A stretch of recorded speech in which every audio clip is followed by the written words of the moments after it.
Recording in progress.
United States of America, and to the republic for which it stands, one nation, under God, indivisible, with liberty and justice for all.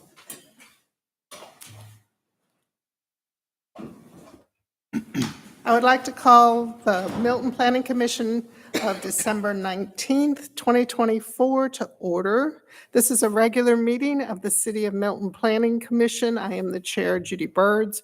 This is a 7-member commission appointed by the City of Milton Mayor and City Council, created for the purpose of holding public hearings and making recommendations on rezoning, use permits, concurrent variance applications, comprehensive land use plan and plan map, and other related plans and amendments to the zoning ordinance. In attendance tonight, we have Commissioner Vic Jones, Commissioner Brian McNeese, Commissioner Kurt Nolte, and Commissioner Trey James. Commissioners Sumit Shah and Fred Edwards are absent this evening.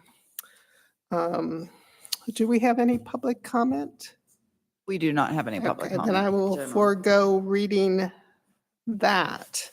And we have no zoning items, so I'll forego reading that, nor preliminary plats. I mean, we have zoning items, but there's no public here, so, yeah. Oh, okay, we don't have a public hearing on the zoning items, okay. Any changes to the agenda? Okay, hearing none. I'll open the floor for consideration of the minutes. I think, will you go ahead and approve the agenda as is? Okay. I move we adopt the agenda as presented. Second. All in favor? Aye. It's been since August since we did this. I'll open the floor to a motion on consideration of the minutes from August 28th. Motion to approve the minutes from August 28th? Second. Any discussion? All those in favor? Aye. Aye. Any opposed? We have no general comments, so we'll move right into consideration of text amendments to the City of Milton zoning ordinance, RZ 24-3 and RZ 24-4.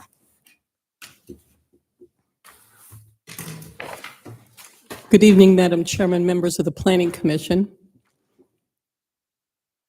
We'll see the item in just a moment. This first item on your agenda this evening is a proposal by staff for your consideration for an amendment to the Unified Development Code to prohibit auto brokers and auto light truck sales and leasing in all zoning districts. What we'd like to do, and what we'd like you to consider this evening, is an amendment to the Unified Development Code to add a definition for auto broker, maintain the existing definition for auto sales and light truck leasing, and then prohibit them in all zoning districts. The definition of automobile light truck sales is already in the code, and it's about retail sales and leasing of new and used vehicles. The definition of auto broker is essentially the same function, but without any inventory on site. It's just the administrative office for that use. The background for the reason why we want to do this and why we'd like to propose this for your consideration starts, as all things do, with our 2040 comprehensive plan that directs us to try to avoid visual clutter along roadways that detract from the community's appearance, and also want to promote development that adds value to our community.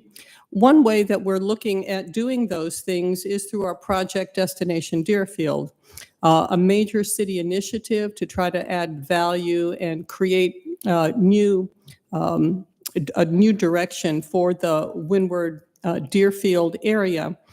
And we're in the middle of that process. You'll hear more about it later. And although we don't know what the ultimate outcome of that study will be, we do know that preference surveys have been done, and ultimately we will have buildings that we hope will look something like this, or perhaps something like this. Not exactly sure what they will end up looking like, but they probably won't look like this. And this is the view as you're leaving Milton into Forsyth County. You can see the sign on the right. If you turned around from this point of view, from this perspective, you'd be looking into the city of Milton. And what we don't want to see is this view headed south. Now, we've had issues like this in the past, but we've made some progress on taking care of those and trying to make this community a more attractive community, especially along our major roadways. So let's talk about what an auto broker is. An auto broker sells new and used cars, and they're required to have a state auto broker's license. What the state requires is that these folks who do this for a living have a physical address. And now the reason that the state requires a physical address is because a lot of these car sales occur online. And so they don't want people who just have a PO box to be conducting this type of business. They would like for people who buy cars online, if they have an issue, if they have a problem, to be able to go and speak to somebody, go to a location, talk to a person, have a place where business can actually be conducted in person. And so that's why it's important to have an administrative office. And that's why the state requires that in order to get an auto broker's license. The difficulty is that the state doesn't tell you exactly where it needs to be. And so what's happened in this city and a number of other cities is that a majority of auto brokers tend to all congregate in one particular building. The reason is because this is a space that is essentially leased over and over again to multiple people. It's an administrative office, so it can be located in an office area. In this case, in Milton, at 12600 Deerfield Parkway, Suite 100, 15 of the 21 auto brokers in Milton are all located in that one suite. So what does that look like? It looks like this. Well, if you've got 15 businesses in here, you would think there'd be more people. But there aren't, because that physical address is a way of meeting the state requirement, which meets the technical requirement of the law, but it does not meet the spirit or the intent of the law. So if you were to buy a car online from one of these auto brokers, and I'm not saying that, they're not reputable ones, there are, but there are quite a few that are not. And if you happen to make a purchase from one of those folks and were unhappy, and decided you would march yourself down to 12600 Deerfield Parkway, Suite 100, this is what you would find, which is unfortunate because you wouldn't have anybody to talk to and try to work things out with if you had a problem. 6 of the 15 auto brokers that are located according to their business license at this location aren't even shown on the office directory because they really don't have anyone there. And some of the folks that are listed also don't have anyone there, but at least they're listed. So what we would like to do to try to prevent the sort of things that happen when you have folks that really essentially circumvent the law is to prohibit this from continuing in Milton. And the reason for that is because for those that are disreputable, they take advantage of people by essentially trading on Milton's reputation. People look and see that these folks have a Deerfield address in the city of Milton, and so they appropriate the reputation and the good name of the city of Milton. Unfortunately, if things don't work out, well then, the fact that the city of Milton has been complicit in essentially this business organization becomes problematic. And so in order to try to avoid those types of issues, our recommendation, as you can see, automobile and light truck sales and leasing, as well as the auto broker, to be listed, but then not be permitted in any zoning district, either the traditional, the Crabapple form-based, or the Deerfield form-based code. We had a community zoning information meeting about this, and no one from the public attended, so we did not receive any public input. We talk about the fiscal impact. Each auto broker pays the city $225 business license. So if all 21 of them cease to exist, that's less than $5,000 in lost revenue. However, as I said, there are some existing auto brokers that are legitimate businesses, and they will renew and can continue to do so. They would be considered non-conforming uses if this amendment is made. A lot of them, however, will not renew. A lot of these folks just go out of business, things don't work out for them. And for those who don't renew, our proposal is that they just be considered inactive and not be allowed to renew. And over time, a lot of these businesses will just go away on their own through attrition and other things. So that is our recommendation to you. Be happy to address any questions that you might have about this proposal for the text amendment. I'll just say a few comments for consideration. 12600 Deerfield Parkway, Suite 100 is actually a Regis location. So it's a Regis shared office location, number one. Some large Fortune 500 clients occupy space at 12600 Deerfield Parkway, Suite 100. And it's a very cost-efficient office model for those to be able to rent an office by the month or for 6 months or 12 months, whether you need one office, two offices, or three offices.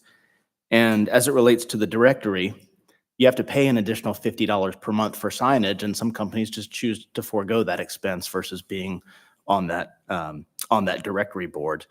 And so my stance is that this is, just because they share Deerfield Parkway, they still have an individual office within Suite 100. It's a very known Regis style model.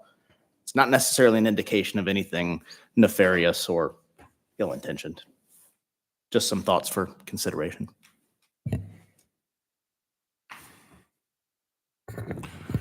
I guess my question is, outside of the business license, what, the $4,000, the $225, is there anything, any other tax revenue generated, any other benefit to the city anywhere in here to have them here? I would say not, because the folks don't actually work out of that office. They work primarily at home, and the vehicles that they have are not on site. There's no inventory there. And so if somebody were to buy a vehicle online, the vehicle would be delivered to their home or the place of business, wherever they want. It wouldn't be on site. So nobody's coming there and having lunch or taking advantage of the restaurants or shopping at the stores or any of those other things that you would find with a regular business. Okay, thanks. What was the impetus to the change? Are we having citizens complaining about? No, just my own personal experience with a lot of problems in another city where over time this has become a big issue. In Gwinnett County, for example, they don't regulate it to the extent in some other communities, and they're starting to have problems. So what I anticipate over time is, as regulations will become more restrictive in other places, people will seek out where it's easy to do business. And in Milton, all you have to do is pay $225, and so then you can check that box on the state license application. What we're trying to do is be proactive in anticipating a problem. We don't have one yet, but that doesn't necessarily mean that we can't try to avoid one for the future. Do you mind putting the mailbox listing back up, the slide that shows all the brands? So just personally, I don't like the idea at all of having car dealers in Milton for the exact reasons that you pointed out in terms of just the aesthetics are bad. I'm just wondering if we're going too far in terms of being restrictive on what types of businesses can operate in buildings. I mean, if there's some compromise at Raymond James, I'm not sure that people are going to fault Milton for allowing that to happen, for example. So, In full disclosure, I just signed a lease for 12600 Deerfield Parkway to take advantage of some Regis space for a small business that I own. yeah. And so, yeah. Diana, can you elaborate on the concerns of issues perhaps in other jurisdictions related to these auto brokers? You know, kind of getting into what problem are we trying to prevent? We're trying to prevent the folks who take advantage of people through online vehicle sales. For example, folks who deal in vehicles that perhaps are flood damaged or have gone through, major, reconstruction. They've been in, accidents. And so they're selling these vehicles at, very favorable prices. They show pictures online of cars that look very nice. It's a good deal, and that sort of thing. And people are, buying them. And then when the vehicles are delivered, they are unhappy with their purchase. And I'm sure those sorts of things happen in every industry, all the time. However, with auto brokers, this is fairly prevalent in their industry. And so the law is set up to require auto brokers to have a physical location so that people have recourse if they're unhappy with their sales. The difficulty is that they found a way of getting around that. Now, certainly the shared office model works very well for a lot of businesses. There are some listed here that are auto sales that might very well, be legitimate, good businesses that people are happy with. But there are also going to be some that are going to be disreputable, as there are in other cities. And the concern is simply that, if there's some expose or something in the media, and someone's unhappy and several people have purchased, from this one particular dealer, and all of a sudden the city of Milton's name becomes associated with that. And so that's really the issue that we're trying to avoid. It's really taking advantage of the good name and reputation of the city of Milton by locating here, and by extension then creating sort of a reputability for a business that maybe is not reputable. Is there anything that they have to get a license from the city of Milton right now? Is there anything in that in the licensing process or part of the licensing that could work to weed out the unreputable? No. Is there anything, and there's nothing we could put in there rather than just saying, okay, nobody in Milton, never, that we do it through the licensing process as a workaround? I don't know, just a thought. If we're getting them licensed anyway, if they have to come to us for a license anyway. Because I kind of agree with Trey. It gets to be hard when we say what I'm a little uncomfortable saying. Okay, yes, this business can be there, and this business can't be here. I don't know if that's the reputation we want. It might be, but I'm just wondering if there's another way to limit this without banning all auto brokers.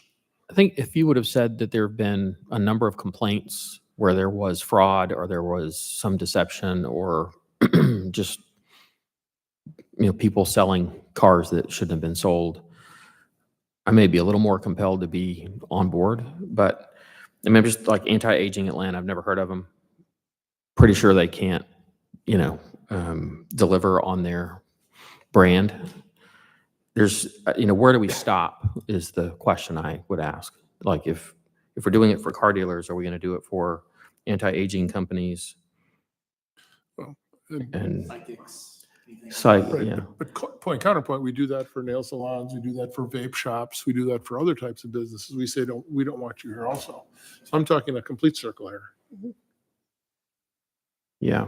I'm also thinking about my personal business. I have a technology company. We've got 900 employees.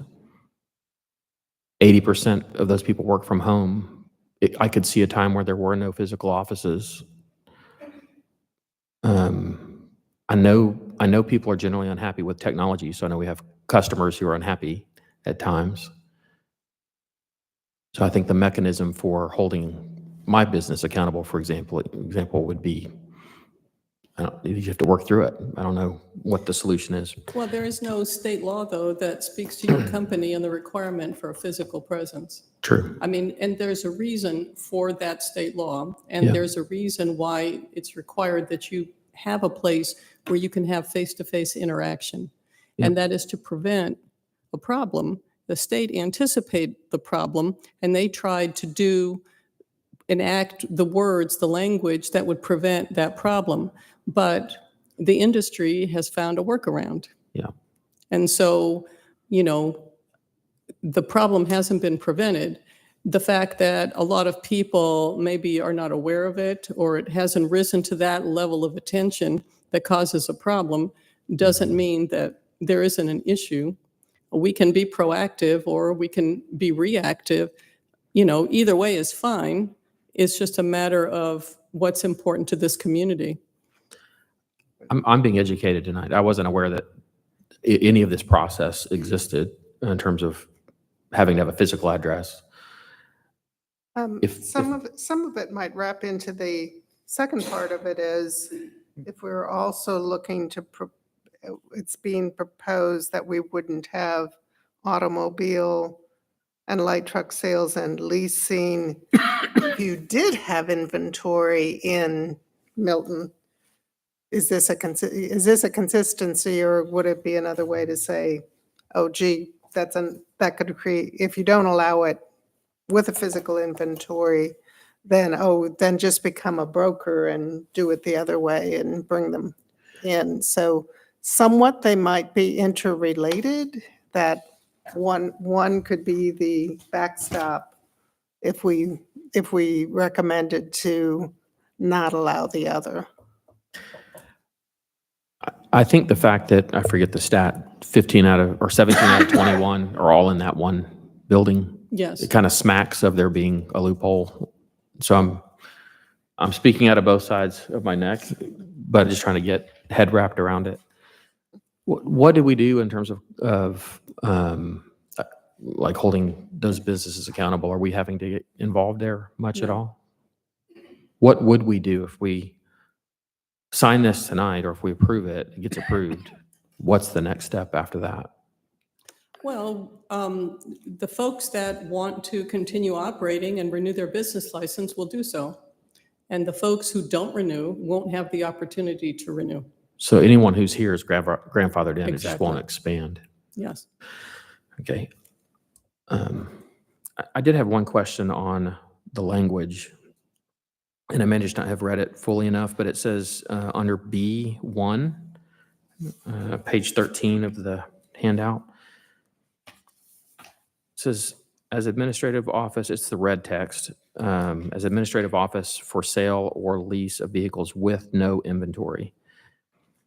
I understand what you're doing. Should it say with or without inventory to be more inclusive? Like, are we specifically banning auto sales with inventory as well in Milton? Yes, that's right. It's not like we have a lot of them. Right, thankfully, yeah. So for the auto sales with inventory, what we're trying to do is to prevent that one picture that we saw for Side County.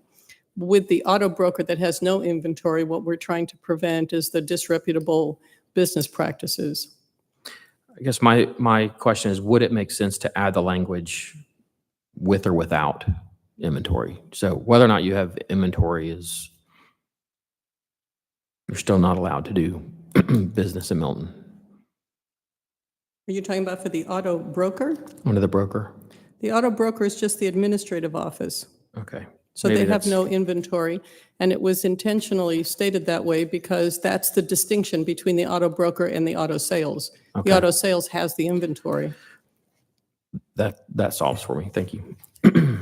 Just as information, part of the licensing in the past has been to get a zoning certification, and on the application or on that certification, the state provides with inventory or without inventory. So I think there are I see. auto brokers in other jurisdictions that may allow for inventory, but for the 18 years we've been here, every time I'd see something like this, I would always say no inventory, that you was solely only an office for your operation. Yeah, it's solely administrative, no inventory. Right.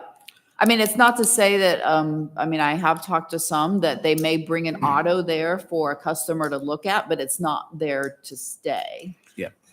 That kind of thing, but. I think what the city has done is great to eliminate the problem, which was where you have these dilapidated homes that had 50 cars in front of them. I think that's great. My personal opinion is trying to not let them have administrative office space and making a generalization about auto brokers. There are other forms of brokers that use that office. You have mortgage brokers, insurance brokers, stock brokers in that same office. By generalizing it and saying auto brokers are a problem, like a vape shop or something else, I think for me is just a step too far. Well, again, I'm still, and help me out here. What is the exposure that Milton has if we don't do this? That somebody may have an office or a business in Milton that might be unreputable and that tangentially Milton might look bad? Is that what we're trying to really avoid here? That kind of what it sounds like. That's right. If it became an issue, and someone wanted to look into it and would find that there are a number of these types of things sharing the same office in one office building in Milton, which makes it pretty clear that these folks are really trying to circumvent the intent of the law, which is to have a in-person facility. And a lot of these folks aren't there. They're just, renting the address. And do we know how many, for example, Cumming has or Alpharetta or Roswell has? Is this just an extreme concentration of that in the city of Milton? Or is this pretty much ubiquitous throughout? Well, I think they're more in Gwinnett County than there are in Fulton County, just by nature of the fact that, like on Beaufort Highway, there are all sorts of auto dealerships and things like that. But as those areas start to crack down on some of these, at some point, they will look elsewhere for other opportunities. $225 is not a lot of money, if you want an office address. And it doesn't matter that it's not necessarily near your customer base, because it's just basically a fictitious, it's a real address, but it's a fictitious association with that address. But would raising the 225 to 1,000, would that weed out a lot of the non-serious ones and yet still not be quite so heavy-handed that we're worried about a reputation? If we made that license harder to get or more expensive to get, more difficult to get, would that? My guess is that might whittle this down somewhat. You're right, $225 just that's a rounding error for most businesses. It's probably more expensive for us to collect that $200 than it is. It's true. Yeah.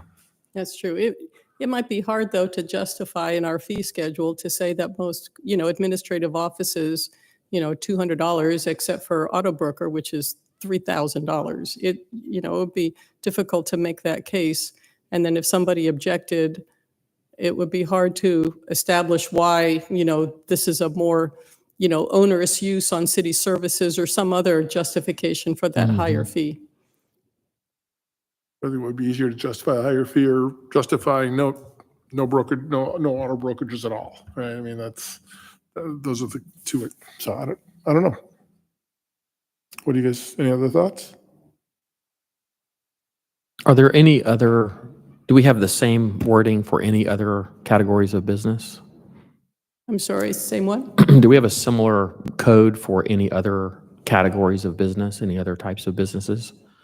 Like vape shops, for example, what other businesses are we completely prohibiting Right. in So, Milton? Yeah, I mean, I think that we totally prohibit certain businesses. That's what you're asking. Yeah. Yeah, so the vape shops, pawn shops, Hemp. yeah, hemp. Consumable hemp Yeah, I stores. mean, that's kind of Okay. associated, yes, hemp, yeah. But, Fireworks. tattoo parlors.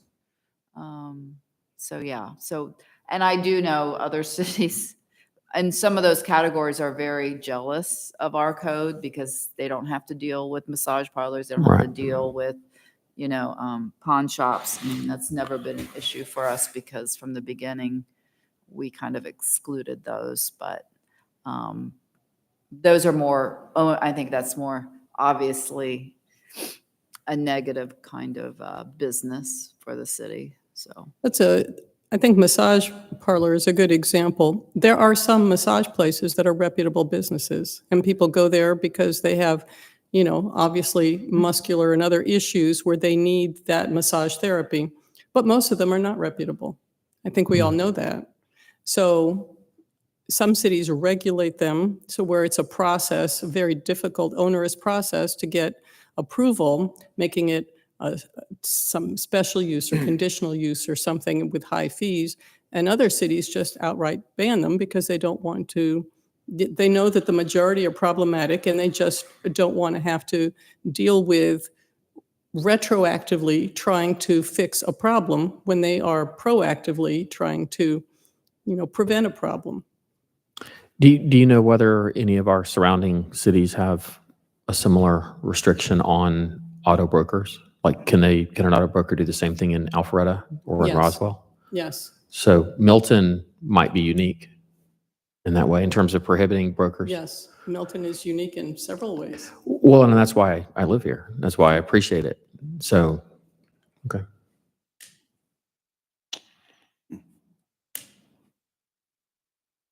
But if you need time to think about it, I mean, there's no urgency. We can certainly ponder this, contemplate, and then maybe come back next month and talk about it some more if you would like to be able to do that.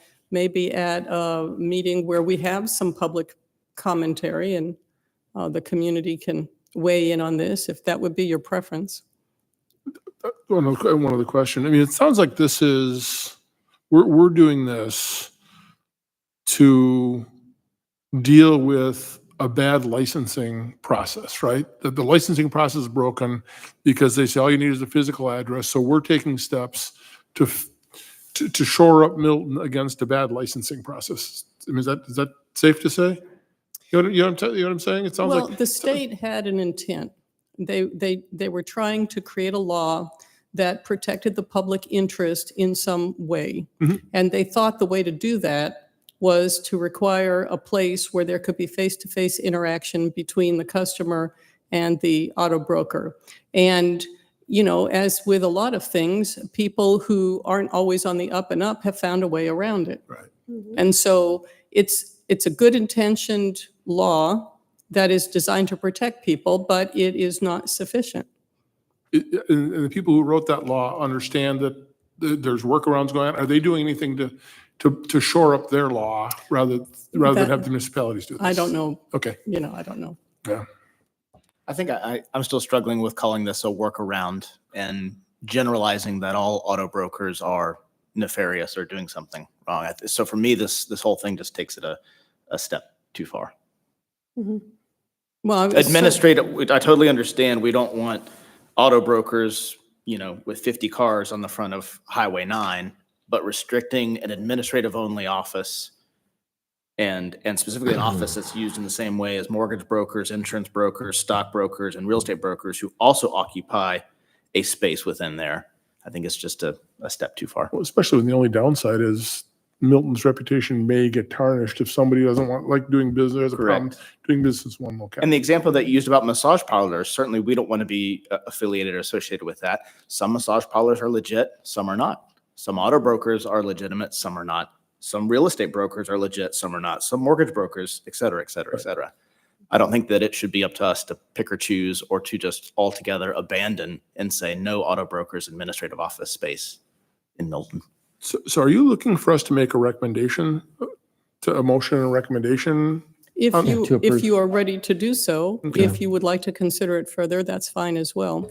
But I just want to be clear, I started off by saying that not all auto brokers are disreputable, some are quite reputable. Right. But there is perhaps in this industry a disproportionate number who are not reputable. And the state law requires that there be a physical address. State law doesn't require that for other types of brokers. So the state recognized that there is a need within this industry to provide a higher level of protection for the public. And so that's why we bring it to you.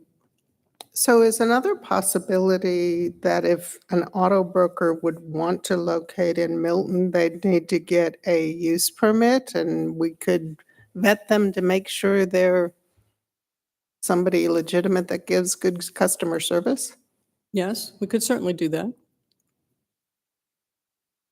But isn't there also some responsibility on the buyers? I mean, if you're going to buy a car online, sight unseen pretty much, there's a certain amount of risk that you're walking into, Well, and culturally, we're doing that more every day, right? every single day. Everything's online. Amazoning everything. So from buyers who are not Amazon or sellers who are not Amazon, rather.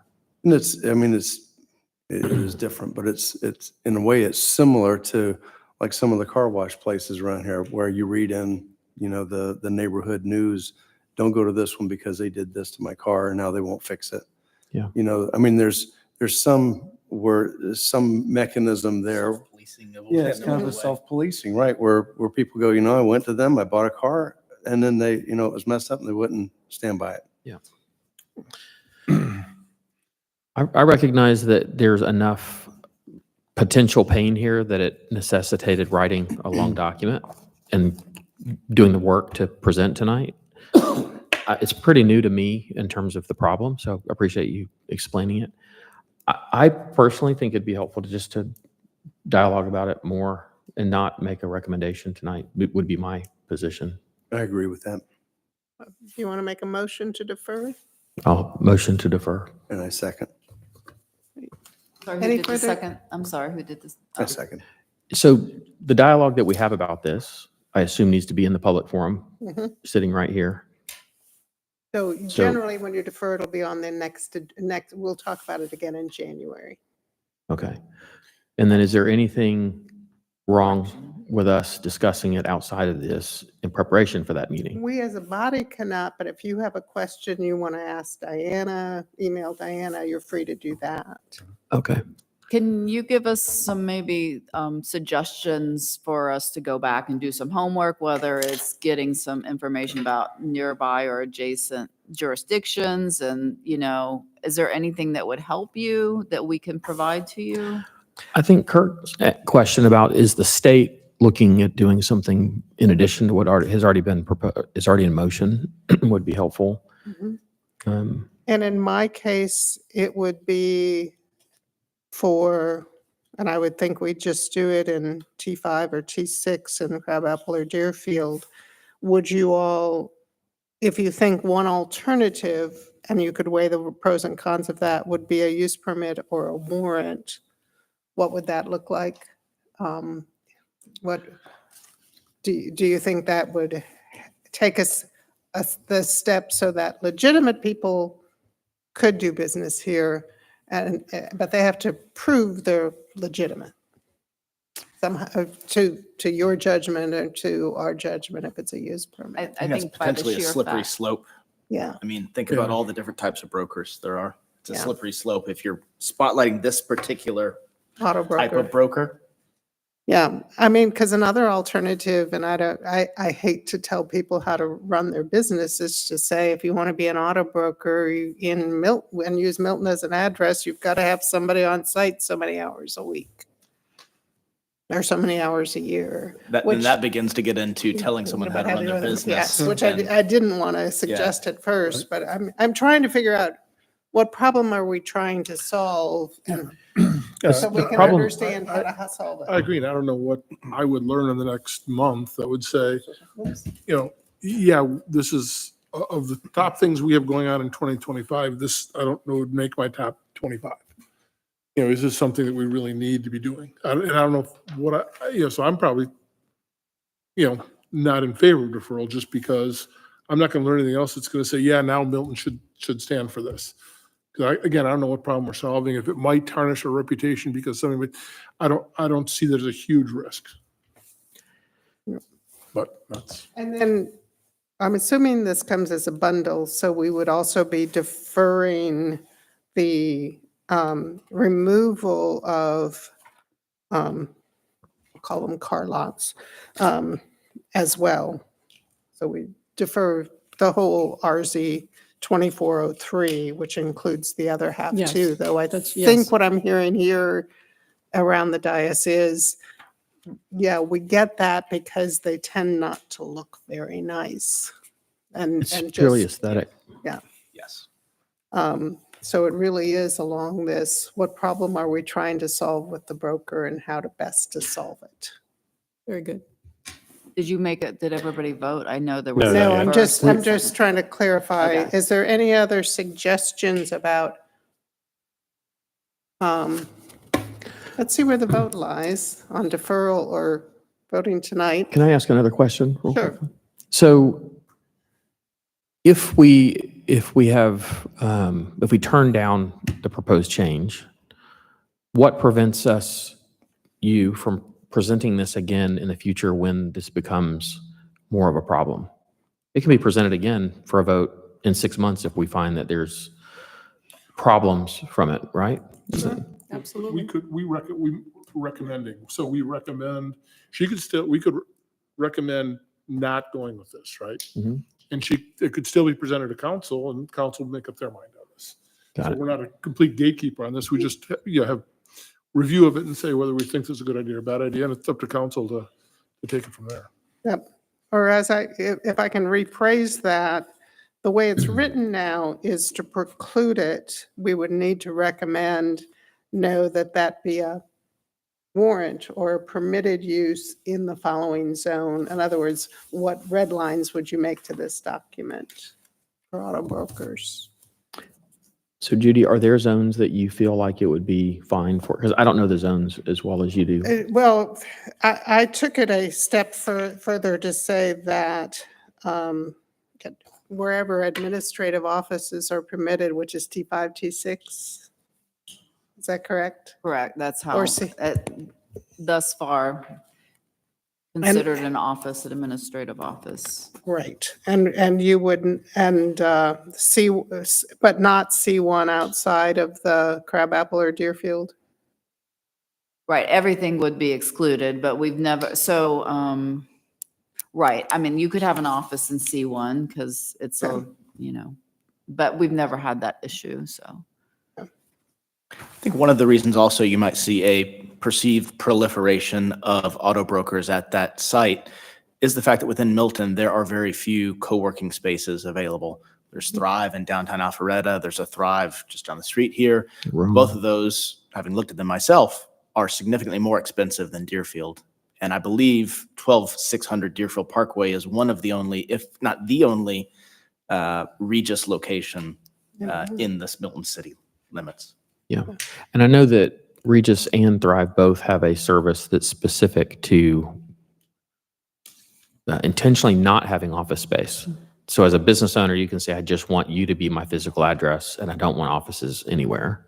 And that your mail comes there, PO box basically, but your mail comes there and they'll scan it and send it to you and just be your kind of your back office in some ways. So the motion on the table is to defer the alter. So the vote is whether to defer and bring it up at the next meeting or to go ahead and make a recommendation this evening. So all those in favor of deferring, which is the motion on the table. Aye. I think I may have changed. I mean, You can vote no. as even it though you- stands right now, my vote on a do we do it or not would be a no without changing, not on the deferment, but on the actual proposed code. So I think if we're not changing the code, then I would be a no vote and I don't need to defer anymore. But we have to vote on the deferral. We have to vote on the Okay. deferral. That's the motion on the Yeah, table. I need a vote for who's. So gonna we have deferral. one to defer. All those that want to not defer? Aye. I think I'm Aye. ready to not defer. Okay, we're taking it up tonight. But some good discussion. Yeah, it was good discussion. Yeah. Well, I move that for RZ 24-03, we do not recommend approval or inclusion of this going forward. Is that both the auto broker and the truck sales? Yes, 'cause I don't think we can separate those, can we? Because they're all under the same. I mean, you can make a motion that you recommend not to approve the proposed change for auto broker, but that you recommend approval of the auto sales. Okay, what she said. Let's do that. Where's the replay? I like that. Do I have a second? I'll second. Okay. Okay, Discussion. First by Kurt and Trade a second. So some of my thoughts are rather than, because it has been brought up, and it's not just an administrative office, I'm okay with the idea of adding what is an auto broker. I'm leaning more toward the, like a auto sales used to need a warrant, which basically is staff can approve it. Do we want to look at making an auto broker a warrant in C1, T5, T6? can I interject? Uh-huh. I think we would prefer, because a warrant is a little bit subjective. And I think if you were to, we would more support from a staff perspective, a use permit. A use permit, okay. Does that make sense? Yeah, my Oh. note said U or W, so. Okay. That's just from a staff perspective because great. it's hard to give a denial for a warrant if there's already other auto brokers in that building or other buildings. And then they're like, well, why aren't you going to give it to me? Kind of thing. Because the So, way your motion reads, the whole reference to auto brokers would just disappear. They'd just be another Correct. administrative office. Correct. Yes. Yes. And that's where you want to be. Yes, that's what I'd like to do. Because, but, Agreed. I don't think, again, I don't see the whole auto broker thing as a huge issue, a huge problem we're solving. And then another layer of use permit or warrant or anything on top of that. Again, I don't see it as that big of an issue. Agreed. it can't really disappear. We still need that definition.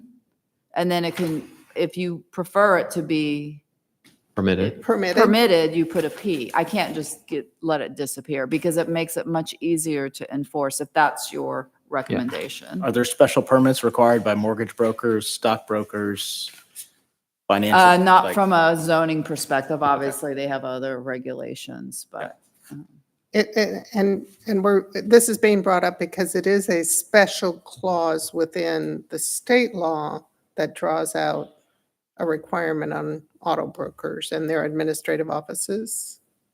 which- right. And I will say that speaking to auto brokers or have one or two, that it's kind of like they have their own little groupies, and they all kind of, to Diana's point, they know that Milton is one of the few jurisdictions that have allowed it. And so that's why there is a concentration. So that's kind of like another perspective that many jurisdictions apparently do not allow even an office. And that's why they're coming to Milton. So just FYI, that came directly from an auto broker discussion with an auto broker. So Why not Alpharetta? Why not Roswell? If they don't. I can't speak to them. I don't know. So would you want consider a friendly amendment that would leave the definition of auto broker, but make them permitted in C1, T5, and T6?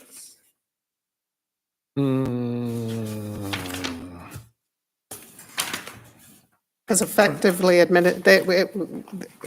that where administrative offices are permitted, C1, T5, Right, I mean, it would T6? stay under that same, well, I think it's under automobile uses, but I mean, in general, it would still stay in that subcategory. If we permit them in this change, and then 6 months down the road, we start getting a lot of complaints and we decide, Yeah, you can always come back and change so again. changing it is no difference in process. Yeah, we just start the process over again. What I wouldn't want to do is say, oh, by the way, advertisement, we permit it. So then it causes a rush of more people coming in, if that makes sense. Well, I think we've spoken to Regis and told them not to accept any leases in the sense that we were looking at a possible change. And since the summer, we really haven't had any applications come in through the business, through the finance department. So, I mean, it's not to say that if that got out, obviously people would know, Milton's still open for business. And I'm not sure it'd be there a glut, but there might be consistently the same number. Was there any formal response from Regis, or is this No. anecdotal, conversational? No. I'm just curious if they put anything in writing that suggested, yeah, it's a problem, or. And again, I'm thinking too, if we've got a license, we're doing a zoning issue on this, whereas we've got a license already. Wouldn't it make more sense to bolster that license, make that license harder to get, more expensive? I mean, obviously. So they can't acquire their state auto broker license until they get all their paperwork in. And that includes the zoning certification to allow it to be here. So it's not like they go and get a state before they get the approval from the jurisdiction. I mean, But they go for the state, then they get the approval in Milton at that point to get their no, Milton they license? don't necessarily talk to us, but they won't accept an application or they won't approve an application till it's complete and one of the pieces of paper they need to the state is this zoning certification saying it's okay to locate their auto broker in this jurisdiction. So, going back to the motion. I think I would like to permit them where we have other administrative offices. And what was that? That was, C1, T5, T6. yes, So I think that in form-based code, it is also, their office is allowed in T4 open. So I don't know if you want to expand it because, not looking at expanding it, but I would like to just keep it consistent with other administrative offices. so that would include T4 open. Yeah, okay. I guess I don't have a major problem with that. And then Okay, on so I the- think he's amending his motion. Right. Who did the second? You'll have to, The second was Trey. Trey. I have to second my amended motion, which was, second the amended. Okay. And I will recap the motion. okay, please do. And then The what motion about- is. Excuse me, I'm so sorry. I just want to make sure we get this clear. So on the traditional zoning districts, administrative offices would be allowed in C1 and ONI. Okay. So to restate, the recommendation in the motion is to recommend RZ 2403 as proposed, with the exception that references to auto broker would be updated to permit them in non-form-based codes OI and C1, in the crabapple form-based code in T4 open and T5, and in the Deerfield form-based code in T4 open, T5, and T6. And then you want to keep the recommendation of staff to eliminate auto sales with inventory. Yes, Yes. Okay. and eliminating auto sales. Couldn't have said it better myself, and I didn't say it better. Okay, any further discussion?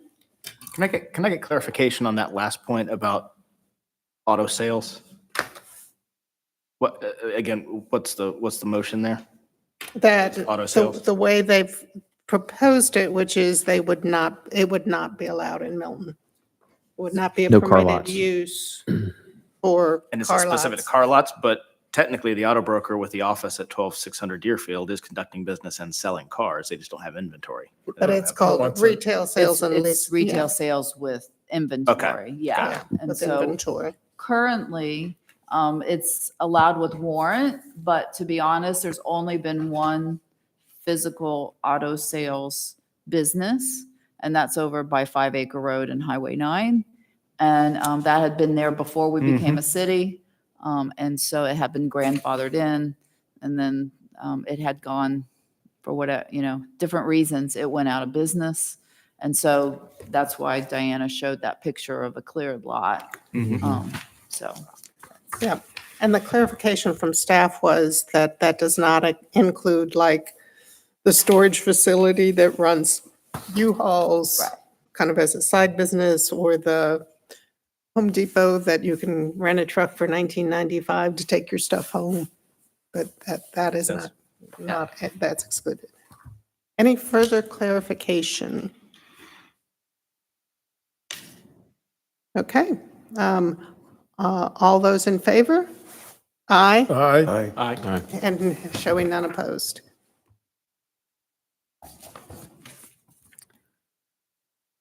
Okay, next up is RZ 2404. Looks like Miss Robin McDonald. yeah, too many things on this thing. I have to get to the right one. Hopefully this won't be as Spicy. discussion heavy.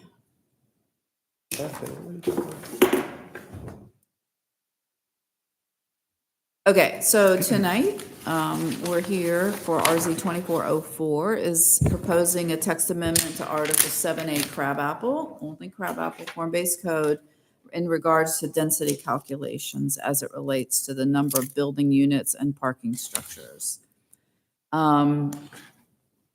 This increase of building units only exists in the Crabapple Form-Based Code. There was never, so basically what happened was previously the requirement prior to the adoption of the UDC stated that only one of the criteria needed to be met versus the adopted UDC states all the criteria. So that was an oversight when it got adopted, the verbiage. So the only way to change it was to bring this back to you as a standalone ordinance change, text amendment. And so this proposed requirement of one criteria will further encourage structured parking to be built by the developers here in Crabapple. And again, our recommendation would be to go back to what it was originally, how it originally stood in the traditional zoning ordinance. So this is the text amendment itself. It has been reviewed by the city attorney. And as you can see, basically the intent is in J, and it says for every one parking space that meets one of the following. And then it lists each of the items, 1, 2, 3. And then also just reiterating in K and L that, so let's say in Crabapple in I believe T5, the density allowance is 9 by right, but with a TDR or this density bonus would be up to 12 maximum. So it's not unlimited amount of density is allowed. So just wanted to let you know that. And that's what K states. It's can't be more than what table 10 shows for each district, T4, T5. Robin, can you clarify, is this just taking the language back to what it was? Exactly, before that's what I UDC? was saying. I'm sorry if I wasn't clear Okay. about that. We're just going back to what the original language was. I mean, not exactly, but it basically the intent is the same. Any other questions for Robin or discussion? Hearing none, I'll entertain a motion on RZ 2404. I move we recommend approval for RZ 24-04. Second. Moved and seconded. Any further discussion? All those in favor? Aye. Aye. Any opposed? That passes unanimously. All I know is I don't want to redo the UDC again. Just threw up a little in my mouth. Okay, on to new business. Looks like we're ready for the quarterly tree waiver update. Yes, good evening, Planning Commission. Hold on, sorry. I need my glasses now. This is bad.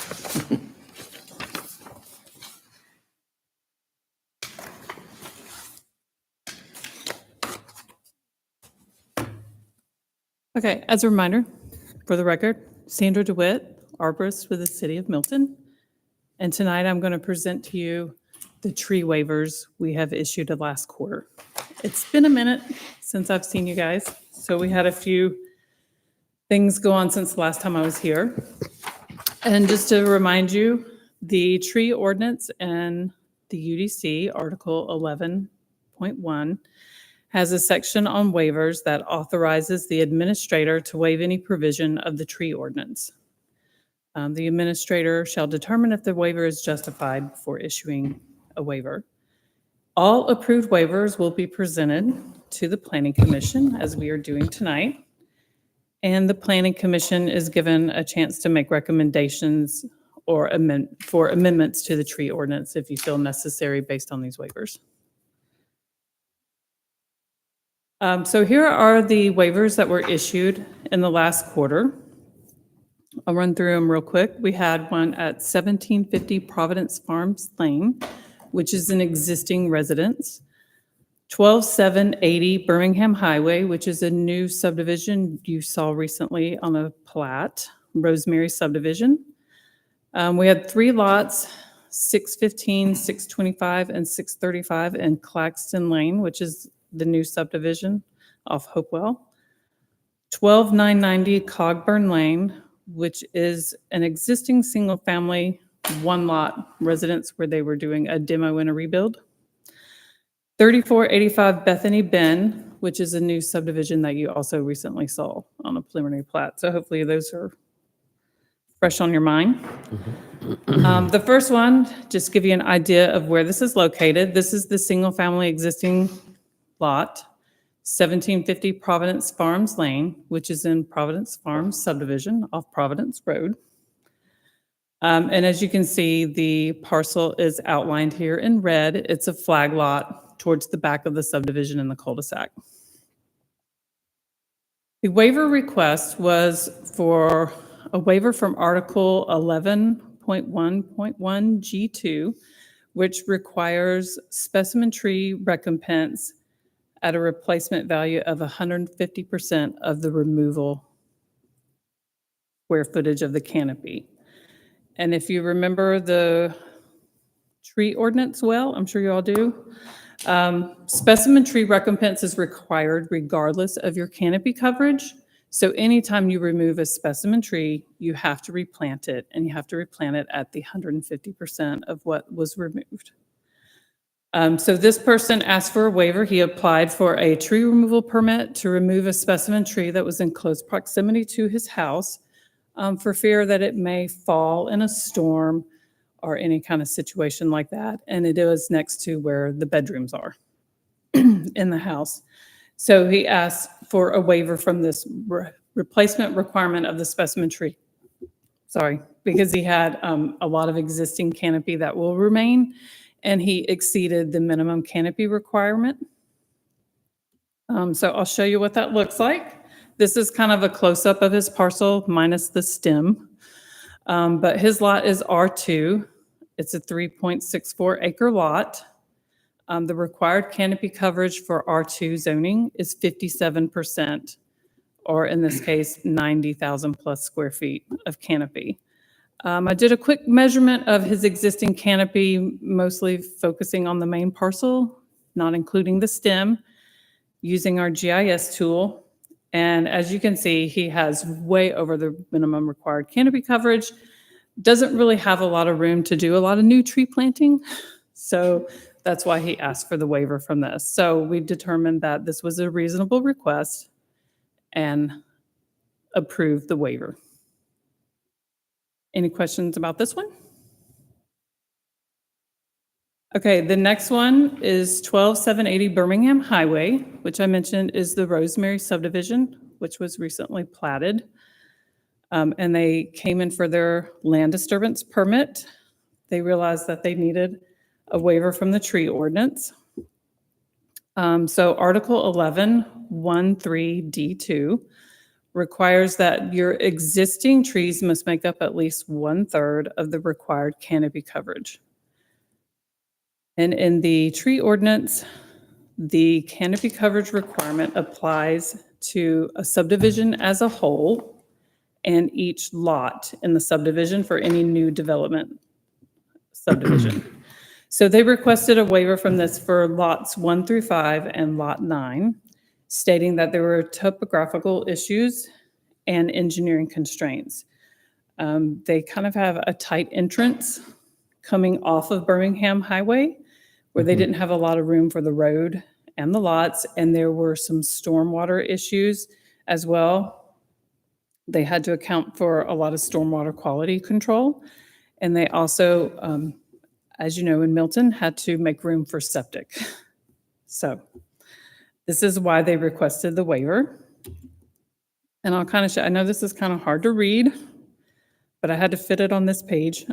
So this is what their site looks like. And as you can see, the entrance comes over here off Birmingham Highway, and there's not a lot of room between the entrance and lot 1.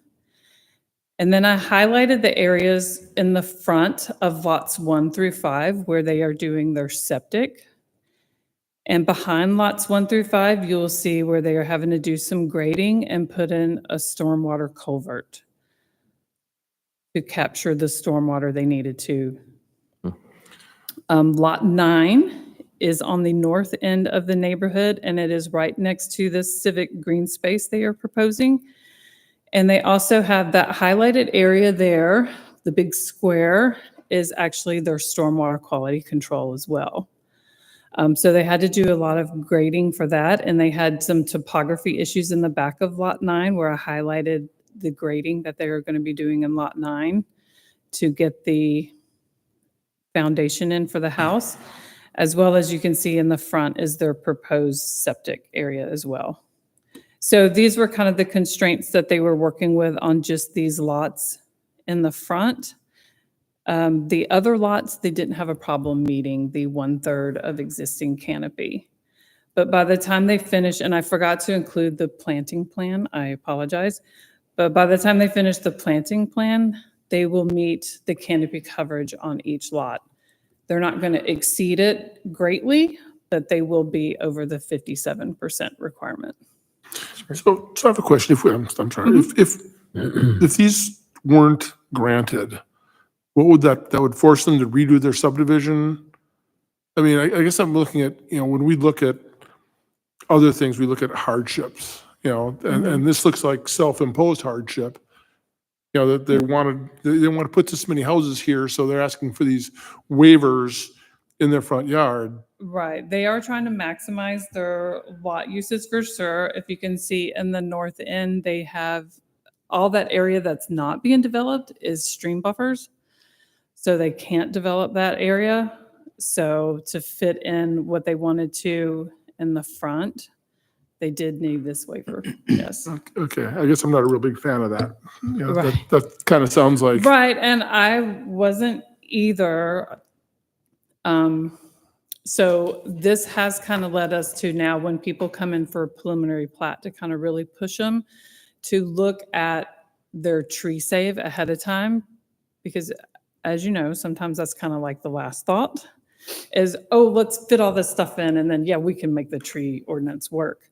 No. A lot of people don't realize the Milton has the 1/3 existing requirement because that's kind of unique to Milton. That's not something that's in a lot of other tree ordinances, so people don't always realize that.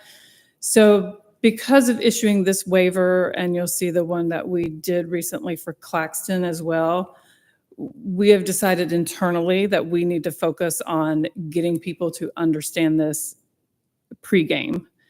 We need them to understand this at the preliminary plat stage and to start planning for it at the preliminary plat stage. Yep. So we're really trying to push on that. And I haven't had a waiver since these that we just issued since then, but sometimes they tend to come in waves. I don't know how that works, but so like some of the newer subdivisions coming in that you saw recently, like Muscari and I'm trying to think of the other one, like on Birmingham, right? Where they are kind of finished with the preliminary plat process, but we're like, okay, you really have to work around these trees. And we told them that kind of during the preliminary plat process, if you remember, that they had to try to save as many trees around the perimeter and things like that as possible. So thanks to you guys reviewing that, we were able to kind of push it even more when you made those recommendations during the plat review. Yeah, 'cause So to Kurt's point on this plat, if we had 2020 quarterback, but we could have pushed back and say, nope, you can't have lot 1, you're going to have to keep that as trees or whatever lot, because to meet the tree requirements and not need a waiver, you need to put one less house in there, for example. Mm-hmm. Okay. Because when they do that, when they submit, they have the tree study that goes along with this, because they know when they submit this, that like where they're doing the grading on the top there. Yeah, and when they submitted this, I did try to give them a heads up about the requirements for the tree ordinance, but like I said, they kind of like, well, we'll worry about the tree stuff later. Because I did tell them that was going to be a requirement. And at the time, I don't think they had really figured out their septic And it took them a little while to figure out some of their stormwater stuff as well on this one. So when they came in for the LDP and they were really figuring out their stormwater at that point, because I think at the preliminary plat point, they weren't proposing the stormwater on the south end. I think that came in later when they started working on their LDP. So sometimes that happens too, the LDP, when you start engineering the site, you realize things are a little different than you thought when you were getting into it. So we do run into that from time to time as well. Yeah, 'cause, I mean, if you look at the plots 1 through 5, there's only so many places you could put a septic there. Right. So, I think some of that, I agree. The more we can get that in front, because they know what they're doing here. My thoughts are, this is kind of a backdoor way, to disregard the tree canopy and still get the density and still get the layout that they presented initially. Again, I don't like the use of it. I don't like you guys being, Right. back. Because again, if you said no to the waiver, would that mean they'd have to go and redo this whole plat? I mean, it would take a lot of redesigning, I would imagine. Okay. I don't want you to be afraid of doing that because, Right. those are, Why we have an ordinance. yeah, those are Right. what we're doing. So I don't want you to feel like, it's putting the developer at, having a lot more work and might not be able to get his maximum yield out of this, where it's like, well, no, that's why they're there. That going in. Right. So I agree. The more you can push up to the front to say, nope, these areas have to, so where is Yeah. the septic going? Okay, what are the trees there? Right. It's more of a process thing than it is anything else. Right. So we're working on that now and we'll Good. see if hopefully it makes a difference. So, If not, I'll be back all you have to do is, and all you I'll have to show do is them, I'll right. show you what we're doing, but, refuse one waiver and they'll get the message. right. So the next time we see a preliminary plat, we'll not only ask about stormwater and septic, we'll also ask about tree safe. Yes. Feel free. Yeah. Because we want to do whatever we can to make your job easier, right? Yeah. Right. And if all that's handled ahead of time, then just, so, okay, enough. Okay, so the next waiver we'll discuss is 615, 625, and 635 Claxton Lane. So this is a little different from the Rosemary in that the subdivision was developed by the developer who didn't have a problem meeting the canopy coverage requirements at the time of just putting in the road and the infrastructure. Then they sold the lots to a builder who is going in and now building each lot separately. So when the builder got in there, they were having problems with some of the tree cover requirements as well. So they also asked for a waiver from the requirement of the 1/3 of the trees coming from the existing canopy on 3 of their lots, the first 3 that they came in to build on. So he cited topography and drainage issues as well. When I show you the site plans that were submitted, I'll try to point out. So part of the drainage area in the back of these lots had already been done by the developer, where they had to put in a stormwater easement in the back. So that area had already been cleared by the developer. So he kind of adopted that.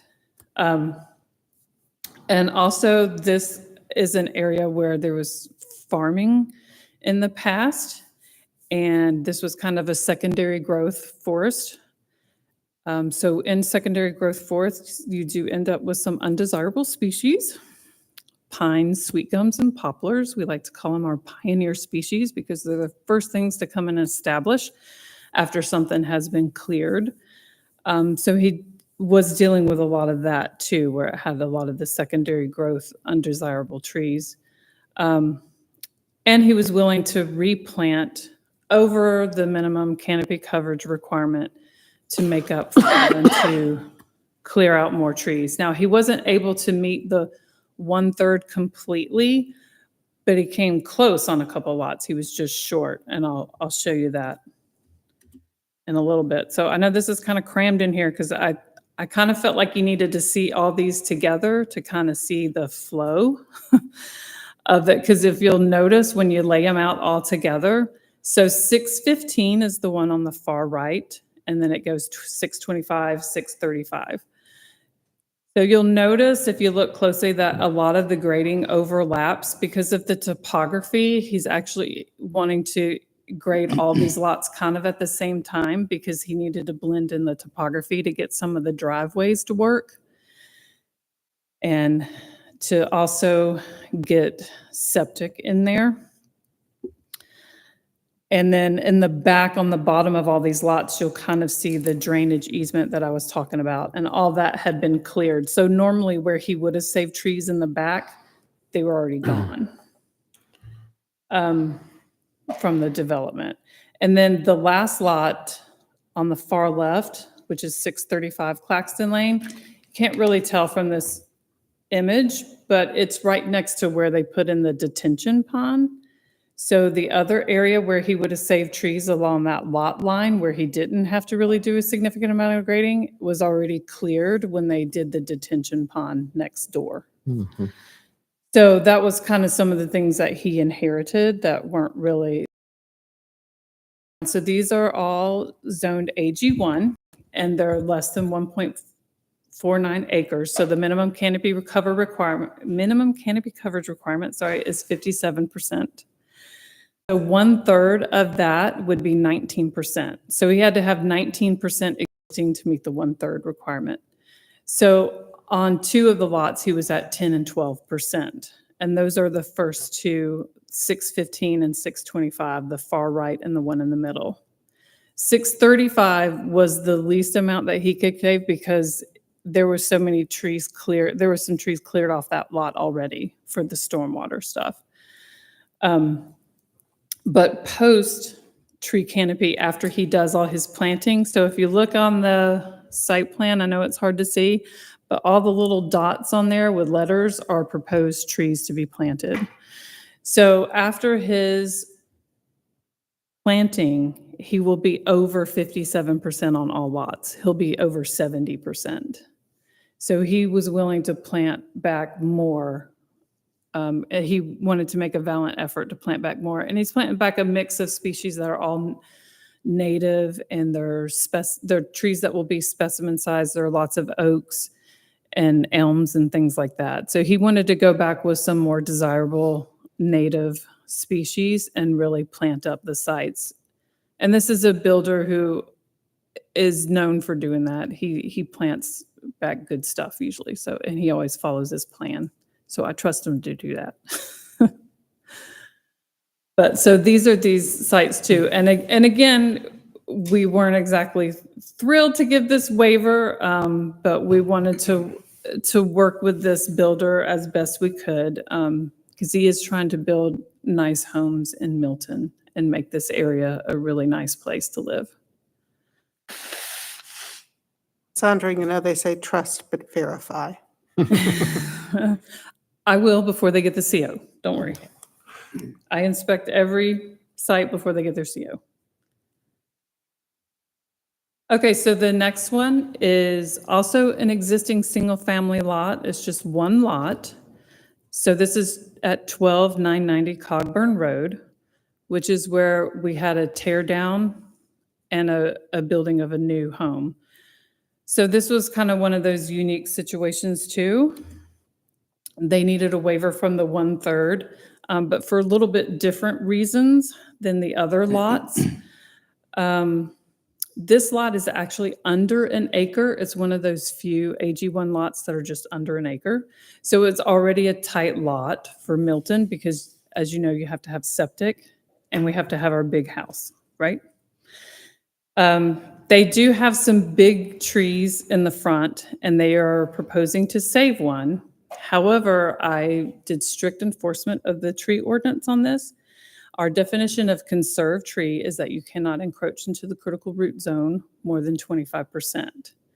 So they were encroaching in the critical root zone more than 25%. So I did not let them count it as a conserved tree. So therefore they couldn't count it towards their canopy coverage, even though the intent is to keep the tree on the site. I'm still making them recompense for it and not count it towards canopy coverage. So because of that strict enforcement of the tree ordinance, That's one of the reasons why they can't meet the 1/3. Also, they have existing Leyland cypress on the site, which if you're familiar with Leyland cypress, they're not the best trees, right? Nobody plants them much anymore, but these are existing, so we let. But our ordinance also adopted a tree species list with it, and on the tree species list, Leyland cypress are identified as do not plant. So you no longer credit for them. So even though these are existing trees on the site that they are not removing, I'm not letting them count them towards canopy coverage. So like I said, this is kind of a unique situation. And we put a condition in the waiver that they have to make every effort to save that 49-inch water oak, even though we're not counting it as canopy cover.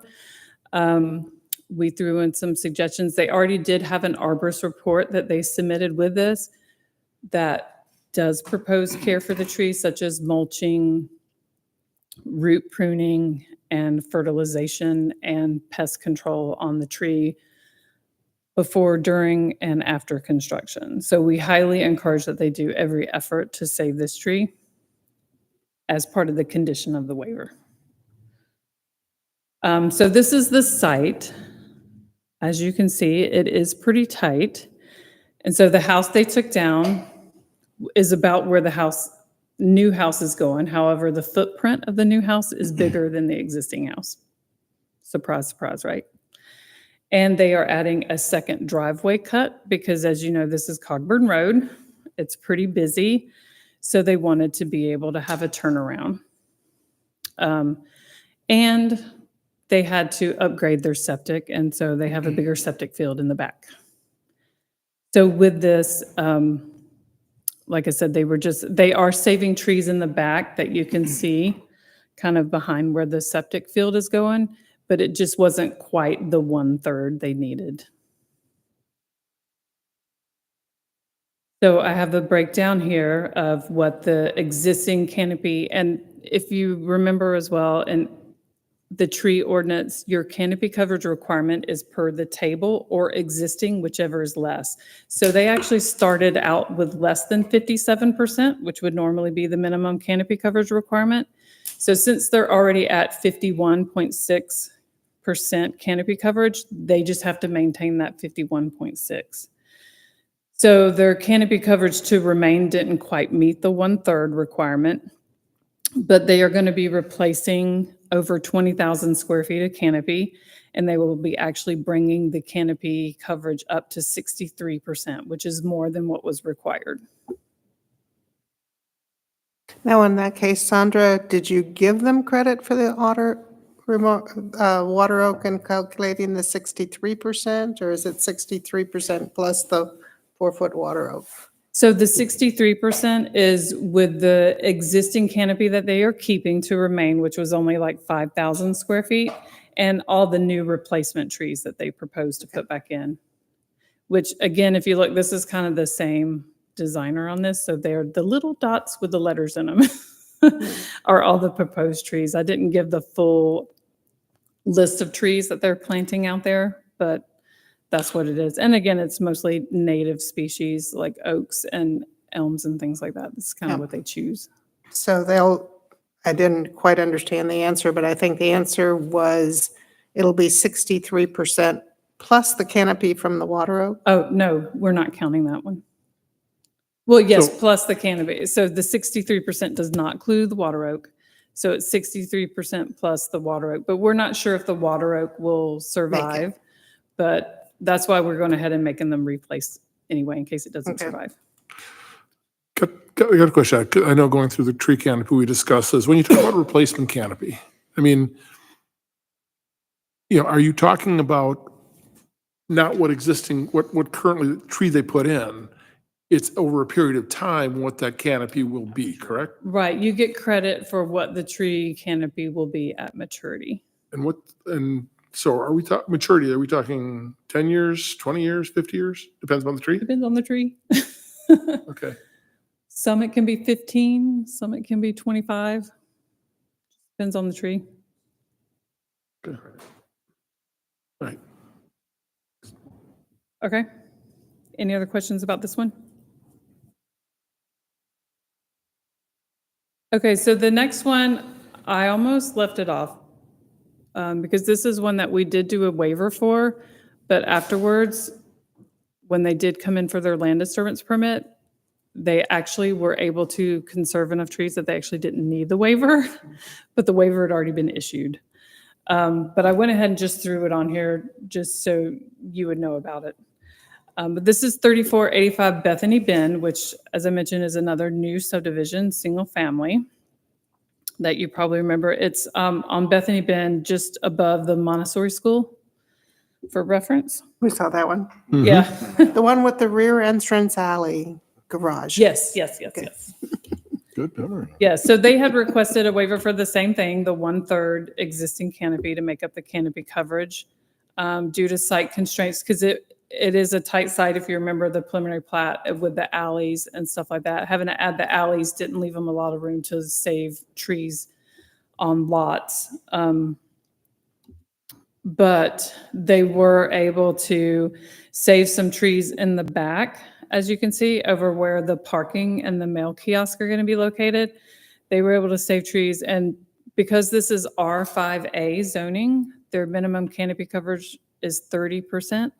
So 1/3 of that is 10%, and I think they're at 16% here.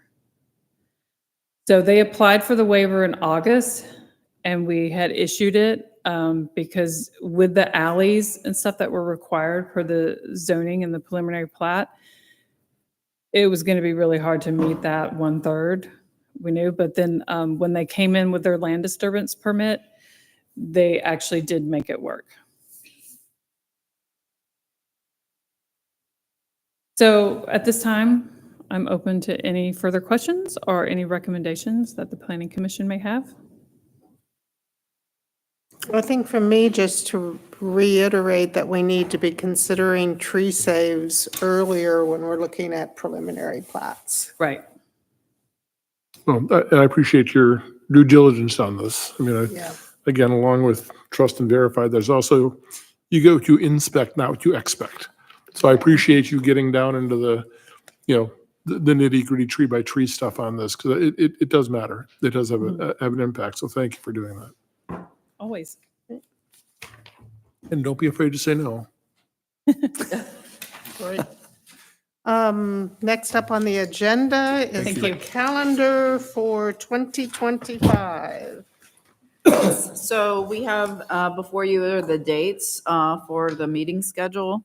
There are some outliers need to change to Thursday or January 23rd, but at this point in time, we don't see any reason to meet. We don't have any preliminary plats. We don't have any upcoming text amendments that need to be heard before you. We'll have some things in February. So at this point in time, I don't see any reason to be meeting in January. Then in November and December, again, we go to Thursday and it's between all the holidays. And then we have another competing board that we've kind of negotiated when we could share this fourth Wednesday. So that's why we're doing it on Thursdays. So for clarification, we should approve this and then later you can decide if we need the January meeting or not? Well, I mean, you go ahead and approve it, but for January 23rd, and if we don't need it, we'll just cancel it. So, yeah, so you can just adopt it as is and go from there.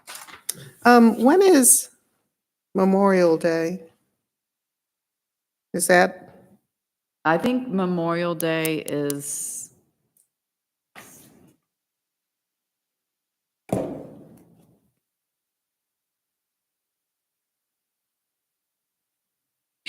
dueling calendars. Memorial Day is the 26th, this will be the 28th.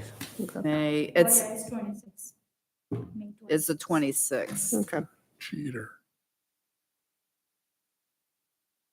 Any questions on the calendar? Otherwise, I'll make a motion.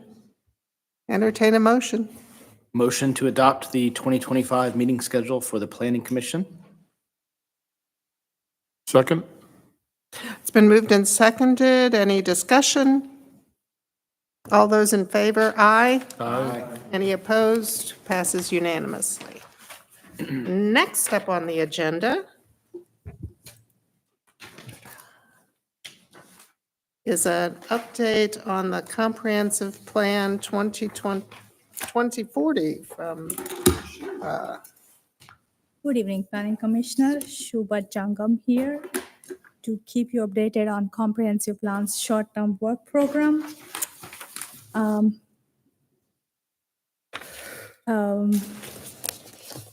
as you know, 2024 is ending, so I thought it's a good time to look back on all the projects that we have done so far. I have taken the liberty to reformat the status report for you so that it will be easier to review the status of each project done so far. It literally shows all the projects for last 3 years. And I hope it provides a good overview, a quick overview of the status of each project on short-term work program. If you look at the printout, you will see that I have color coded the second from the right column. I have color coded the status. Blue means completed project, green means the in progress, and amber means not executed yet. And if you notice, we have lots of green and blue and very few yellow or amber.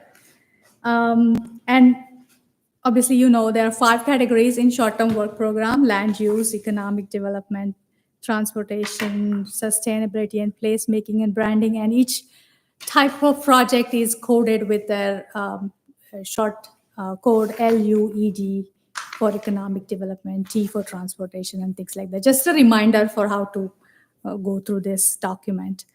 And today I'll be talking about some of the projects that are making real major progress this year that are listed here: Honor Mill, Small Area Plan, Ag Incentives for Large Lot, Deerfield. I'm going to let Bob's team talk about Deerfield's project, but I'll be talking about active park at Deerfield and solid waste recycling. So, also just quickly, the update to the comp plan is due in 2026. So we'll start working around like a third quarter of 2025. Just so you know, we're not going to be starting any as soon as 2025 starts. So we have some time to get our ducks in a row. That's what I'm saying. Okay. So the number one project on our list of short-term work program is Arnold Mill Small Area Plan.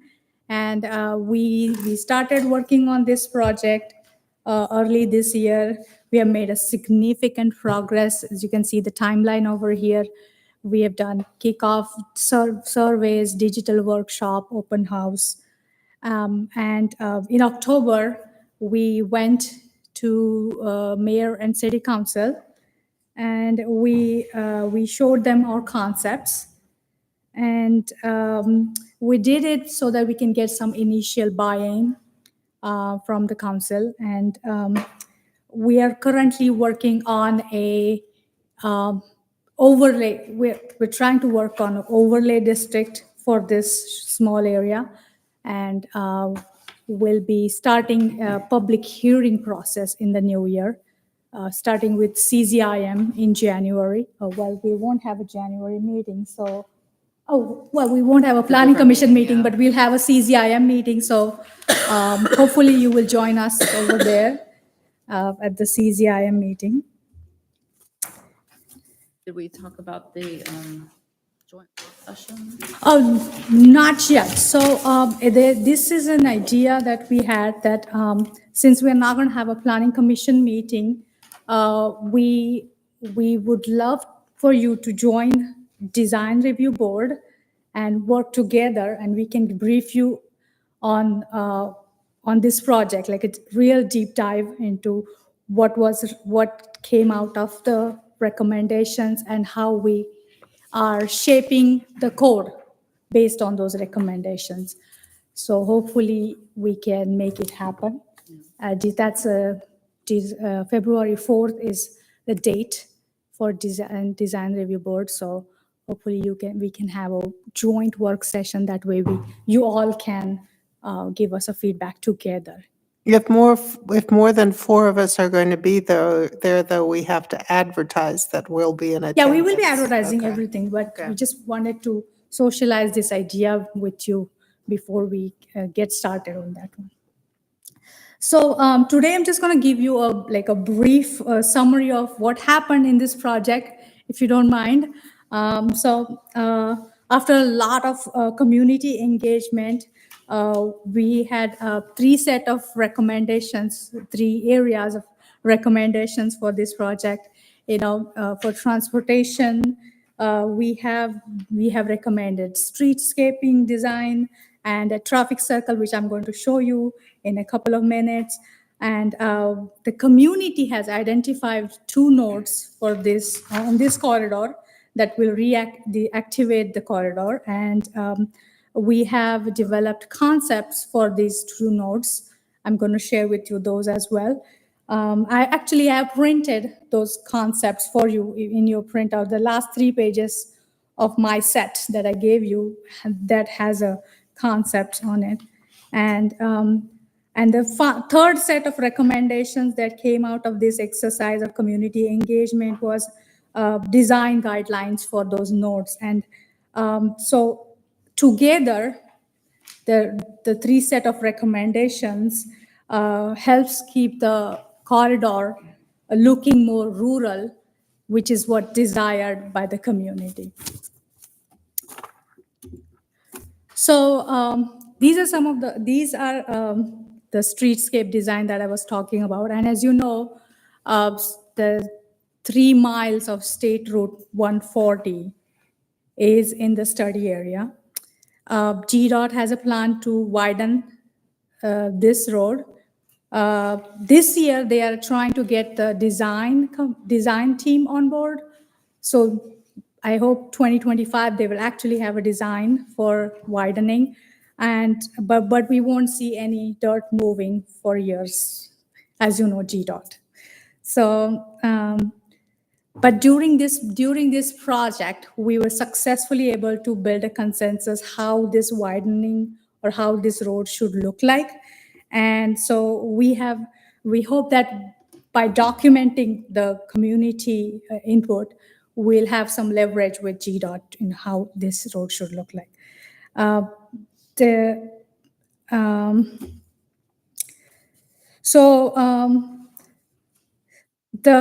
What you're seeing over here are 3 streetscapings. Basically, they are at the core same. They all have 4-lane roads, and they both have a landscape median. The major difference is on the side and the trail. And the reason for this difference is the State Route 140 is not the same width from top to bottom. It has some room at various places. So based on where the room is available, we have winding trails or very narrow landscaping and things like that. So that small difference between Section A, Section 2, and Section 3, but essentially the streetscaping will be consistent throughout the road. So the community has really appreciated this land streetscaping plan. They really like this, and this really helps maintain the rural feel on Highway 140. So that was one of the highlight of this of this project. So going to the next slide, these are the concepts, and if you can look at the printouts as well. After lots of engagement and a design workshop, we have these concepts for the 2 activity nodes. The first activity node is the northmost point of the corridor, which is near the Chadwick landfill. I'm going to talk about that first. So this is a gateway to the city, if you know. So many of the properties are already zoned commercial over there, and there's a gas station already under construction. So we have a commercial gateway kind of concept built for this node, and we have Chadwick McConnell House. There is some commercial designed around it, and there is a country inn. I mean, as a concept shown on this node plan, and this is based on the property owner's wishes. I mean, we worked with the property owner, and he came up with this idea. So the Gateway Village concept is here. And for the node number 2, which is at the cross section of Cox Road, sorry, it's at the cross section of Cox Road and Arnold Mill Road, we have actually developed 2 concepts for that area. And if you look them side by side, they both have a traffic circle at that entrance of that subdivision. There is a mixed use component of some commercial at the entrance and single family housing. The major difference between those 2 concepts at that node is how these residentials are laid out around the internal roads of that subdivision. And if the concept number 2 especially pulls all the houses close to the internal roads, that way we have a wider buffer around the 140, and that actually helps keep the rural feel more. So that was an idea, and we are now working on the code that can actually help us or help build this second concept if the developer comes in. So that's in a nutshell that has happened so far. Since we didn't have planning commission meetings since August, I guess, I couldn't give you an update. So it's happening all today. Okay, so the next big project is large lot incentives. First of all, we are doing this project in-house. Consultants. I started with a focus group early this year. In June, I gave a brief on the progress of this project to the mayor and the council and what to expect very soon. In October, I presented 8 potential opportunities that can become incentives if they like it. And obviously, those ideas were really high-level ideas, and we really wanted, they needed more refinement for the public hearing, but we just wanted to get mayor and council's feedback, the early stage preliminary feedback, before we can go back and refine them and go and start the process. So I'll talk about some of those ideas today, but not too much detail, but the council is expecting little more detail, so we might go back there and provide details. So let me back up a little bit and talk about the diagram that you are seeing on this slide. As you may remember, the goal of this project is preserve and enhance the rural character. We think it can be done 2 ways, by encouraging large lots instead of 1-acre lots when someone comes for subdivisions. And we have already taken care of that by regulatory tools that we already have on the books, expedient process like minor plat and things like that. What this project really focuses on is the preserving the existing farms and assisting the agricultural uses in Milton. So we are really exploring the incentives that will make keeping of large property in Milton a little more worthwhile. And we're not really focusing on the people who are trying to subdivide. We're trying to help people who already have big properties and want to keep them. So these are some of the ideas that we shared with the council. We remember these are really high level ideas, and not each property owner can take advantage of all of these ideas, but one of them might really help them really good. Okay, so we thought that by allowing an accessory building in the front yard for the large property might be a good idea as an incentive. Allowing a covered riding arena for a property more than 10 acres would be a good idea. Allowing home-based business with an administrative permit. Right now, we don't allow any home-based businesses, but that would be a good idea for a property that is really 3 acres or more. A short-term rental for a property that is large, 3 acres or more, could be a good incentives. We could even think about requiring buffer for the properties who are for the subdivisions that are making like 1 acre subdivisions, to just kind of protect the large properties. It's an opposite of incentive really, but it really works very well. We could streamline some of the agricultural use exemption policy so that if any property owner really qualifies for that, can really get the agricultural use exemption.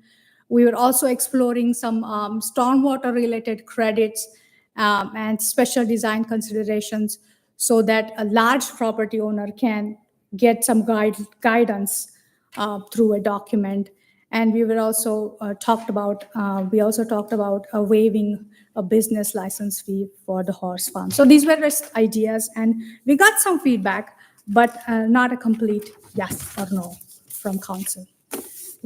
Shubha, on that page, and I appreciate that you're trying to do things to incentivize the larger lots, and I hope also that development is also twisting the arms of the developers and trying to get them, even though they can develop by right on 1 acre, to do more. If it's not 3, do more there. The one thing I do not like on this page is the concept of the short-term rentals. I think you're opening, if we're worried about auto brokers, I think there's more data that shows that Airbnbs can get out of hand in wealthy communities very quickly. Yeah, obviously, each one of this is going to go through public hearing process. So, we will definitely go through details.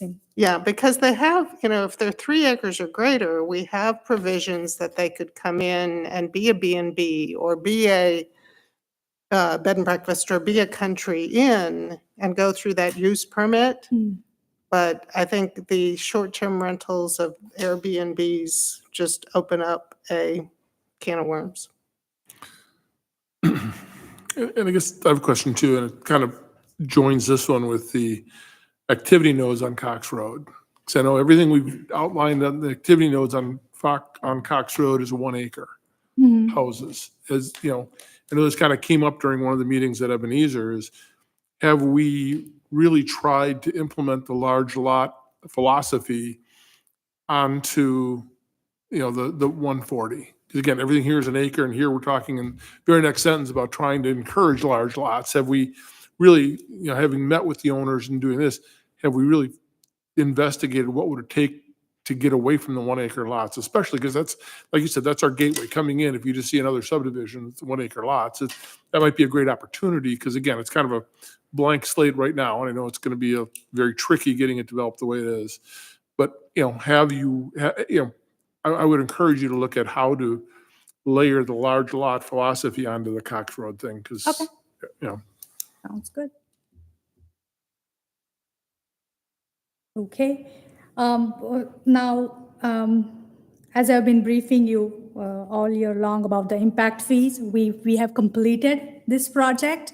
The new impact fees have been adopted. So I just wanted to kind of give you an update that since from January 1st, 2025, the city will be collecting new impact fee, which is significantly higher, as you see here. Single family, duplex, townhouse, all will be paying more than $10,000 per unit. So am I reading this right? To do a single-family home, it's $10,652. To do a multifamily, it's less than that? The impact? No, per- it's 10, per mul- per oh, it's just a few multi-dwelling. $100. Per dwelling, okay, never mind. Never mind. It helps if you read everything. Yeah. Okay. So the next project that we were really looking forward to starting this year was wayfinding and gateway signage. But I have to tell you that this project is right now on hold. Whenever I get a new update, I will definitely share with you. The next one is, this project is shared between the sustainability and transportation team. Really, the trails on the green spaces, they have made significant progress on this project, producing concept for each green space, and then the trails master plan for each green space. The team right now is in progress of estimating the cost amenities for each property. And I'm told they'll be back to mayor and council soon in next year. I don't have a lot of update. I just know that they're working on. And the Green Space Committee has been disbanded, Yes, correct? but they, for the trails, they actually have a trails committee helping them with that. Okay. Okay. So recycling and solid waste management plan is underway and this year, and Milton Sustainability Advisory Committee is actually involved into making this plan with sustainability manager, and they're expected to wrap up by summer 2025. They're working on it. They have their schedule. Now, the sustainability and the public works also received a grant. They applied for this grant and they were supposed to receive I'm sure they received it, EECBG grant, which stands for Energy Efficiency and Conservation Block Grant. And they're supposed to spend it on facility energy audit and EV charging station. Now, the location of charging station is yet to be decided, but that's what they are expected to spend this fund.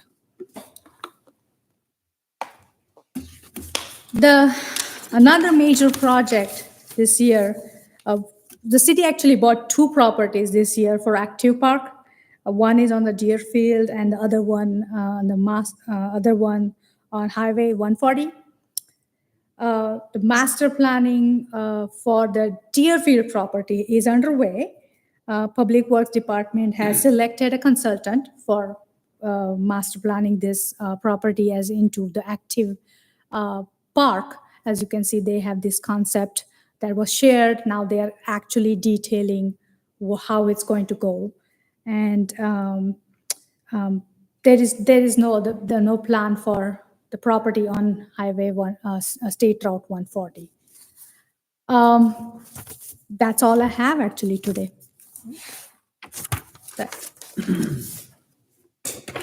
Thank you. Any other questions for Shuba? Thank you, Shuba. Thanks to the team. Next up is the Deerfield Implementation Plan, Mr. Bob Buscemi.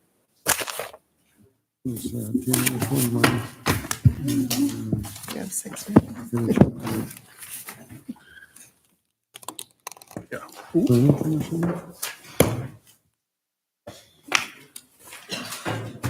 Yeah, that's it. Thanks, Shuba.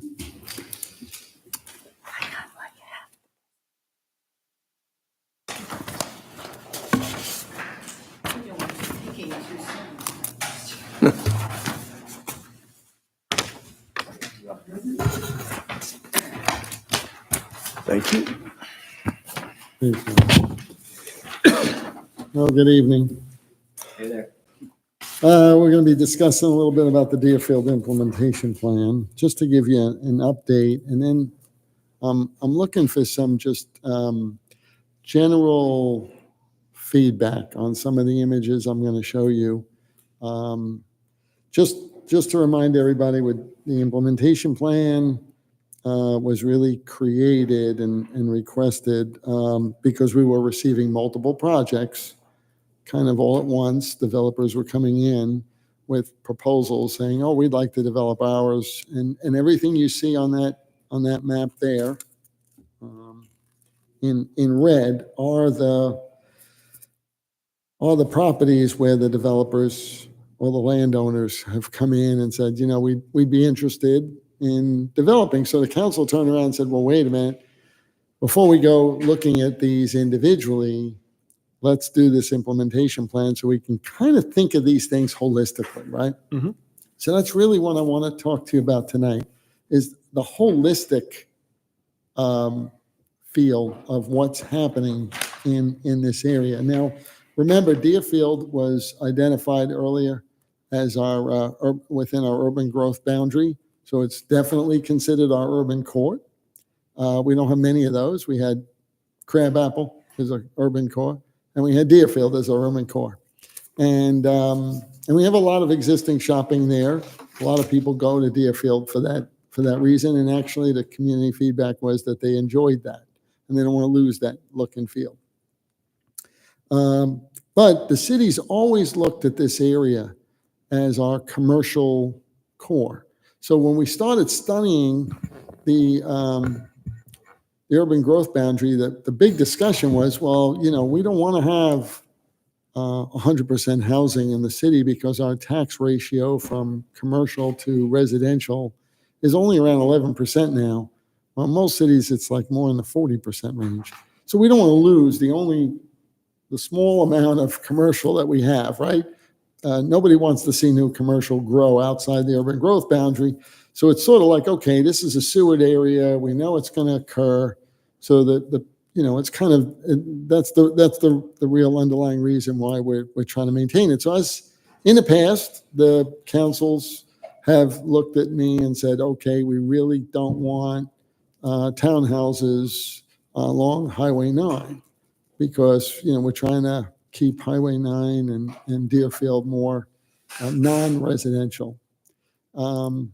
So it's those kinds of things. Then the code has a 50-50 ratio where we come in and say, okay, if you want to build multifamily, which for tonight, I'll just say let's say apartments, okay? Flats. If you want to build apartments, then you have to take the base density that you have on the lot that you're allowed, right? So many units per acre, and 50% of it has to be non-residential, and then 50% of it could be this multifamily use or townhouses in those areas. So you kind of, I think that the theory behind all of these rules was to ensure that we maintain some commercial or non-residential type of uses within this area. Now, I'd like to tell the board that the demand, we did a financial analysis, the demand for multifamily units is super strong. I mean, I get like 10 developers a month come in and say, we just want to build multifamily. We don't care about anything else. Some of them look at me and say, look, you want some retail? I'll just build it and leave it empty. I don't care. I just want the multifamily. It's so in demand. There's so much money in multifamily. And we're seeing that some of the financial models are coming back even saying, look, in order to have any retail, you really have to have all these rooftops to support any increase in retail. And it's sort of saying, okay, great. But again, this is our urban core, right? How many commercial buildings are we going to have if we have to build all this residential and these apartments? So we brought everything to the community and said, look, we're doing this. And the community really came back with, we didn't really discuss ratios or anything with the community. We just said, how would you like the look and feel of Deerfield? So they haven't really gotten exposed to this yet, which they will in January. So I don't have a lot of community feedback to offer you tonight on this particular topic. But the up to date, they said, well, we'd really like to have mobility, connectivity. We'd love to have a sort of like a loop, like a beltway or so, a belt line, some sort of a loop, something that connects everything. So we kind of studied our current trail plan, and from there we did incorporate what it would take to incorporate a loop in there, and we're almost there actually. So it's not a big leap for the city to do it. So I think on that sense we have a lot of connectivity. We're working with Highway 9 and GDOT on Highway 9 to redo it, and I think we're gonna be successful there as well. So as far as connectivity, pedestrian prominence, getting people across on golf cart, bicycles, things like that. So it brings us back to the discussion tonight, which is, different uses that potentially can go on some of these lots. And I just wanted to show them to you and get some initial feedback. That's all I'm really trying to get tonight, is the initial thoughts, just what are you thinking? And, there's housing, there's retail, there's hotels. We're looking into light industrial, which is like clean industrial, just real light stuff, like somebody who's got a lighting store or something, and he's got a little warehouse in the back, and he's got an office in the front. Nothing heavy, no pollutants, no noise, no environmental nightmares, no, loading docks, big loading docks, like an Amazon kind of thing. That's not a light industrial. So that would be, and it is a use that's permitted in Deerfield. And then an office. Now, I will tell you, office, all the office space we have that you're seeing here is virtually empty. The Verizon site is empty. The H building site is empty. It's 500,000 square feet. The Twin Towers, the two tall office buildings in there, those are empty. So again, the feedback we've been getting from our consultants is that, the office market in and of itself on a standalone campus is dead. Okay. And the truth is, maybe we get lucky and get somebody, maybe we don't. But our charge to the consultant was, how do we activate these sites? How do we really get them going? And of course, the mixed use concept is coming into play. But again, that whole mixed use concept is a tug and pull kind of thing, push-pull kind of thing. How many housing units do you really allow and you put in? How much office do you put in? How much retail can be supported by that? So all of a sudden it starts to become a big, kind of push-pull exercise. And I will say multifamily will always be favored by a developer. They'll always come in and say, oh, give us the most, because it's just fast and it's the hottest item right now, especially in the North Fulton market. So I'm kind of looking at this and then saying, well, in the southern section, maybe that is an area, where we could look at some of these mixed use type developments. The northern section of the Deerfield plan, I really think it'd probably be warranted to really study that from a housing standpoint, because it's to really have, very small standalone retail way up north by Crooked Creek and stuff. I don't know if that's going to really end up being survivable. At least that's the kind of feedback we've been getting. So I'm concentrating this right now on the lower area. And what I'd like to do is just show you a couple of illustrations that I put together. I'm not showing you, I want to make sure it's very clear, right? It's on television. I want to make sure it's very clear. We're not showing you proposals that developers have submitted. We're not. Even if they've shown me these, I'm not representing that here. These are just hypothetical potential build-out models so that you can kind of see them. And some of them I've detailed to kind of get you an idea of what it looks like. Some of them are just bubbles, so you get an idea of what that looks like from a percentage on what you're going to get. So let's get into the fun, right? So the next one here, this would be the Fry's property. Now, one potential build-out would be to put in all of this residential and potentially a small amount of retail. Again, residential's really, very advantageous. So, now residential could be apartments, it could be townhouses. That's mostly what you're seeing. And they say, okay, potentially, they're coming in saying you might need all this residential to support that small area of retail. That's the argument, right? Because that's what they're coming in with. But again, that's something. Now, if you look at it and you say, okay, we have the 50-50 rule, then this wouldn't work. You'd have too much residential compared to the retail. Okay. So just to get you, different concepts, people coming in asking for things, and I'm just kind of silhouetting what it is that they're looking at. The next one is a drawing that I actually put together just to show a potential build out of Fry's, saying, look, it could have a hotel with a parking garage attached to it.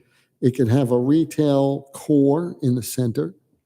And then it could have a small, say, 120 unit multifamily is what I show here, with a parking garage attached to it. And then townhouses flanking the rear of the property. I did leave some interconnectivity through the park if that happens to happen. But the key here is the balance of the use on the property. We don't exclude the multifamily component. It's not dominant in this picture.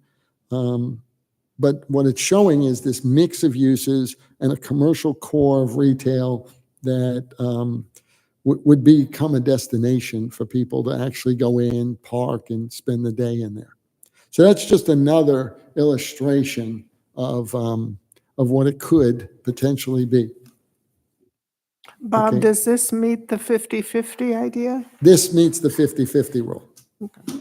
Yes, this would meet the 50-50 rule. So this is an illustration where if we go with the 50-50 rule, it would be built out in that fashion. And if you went without the 50-50 rule, chances are it's going to be built out into a much more predominant residential community, is what it would be. Right. And now, is it ultimately somewhere in between? Maybe. Does the planning commission look at it and say, hey, maybe the 50-50, you're showing a lot of retail, Bob, and realistically, the market may not support all that retail. So, maybe the developer will come in and argue the fact that they want more housing because nobody's going to want to build that retail because it won't be supported in the marketplace. So look, I'm just throwing out to the board different ideas just to kind of get an initial feedback, because this is really something that I need some initial thoughts of where I think we need to be so that I can zoom in on these things more carefully and really work that, and then see what the community thinks, and then go to council and see what the council thinks. And again, it could be all over, right? So let me show you another one. One quick question, just for scale. If you look at the Fry's property is, 17.15 acres? It is. When you look at the most heavy residential, I know it depends on what type of units, but what would be like the maximum number of units that could be put on that Fry's site? Well, it would be 17 times 9 Okay. without TDRs. Okay. Now, the TDR program, I'm going to just tell you, is the feedback I'm getting is we just don't have enough TDRs and there's not enough availability of TDRs. So developers are going to come in and argue that program is quasi-dead because the city just doesn't have enough. I don't know if that's true or not, but I mean, right now there are not a lot of TDRs on the current market ready for sale. So it would be something that they would have to find, and then they would have to put that money up front. That's another problem with TDRs. They have to buy the property and then they have to put this money up front before they even build anything.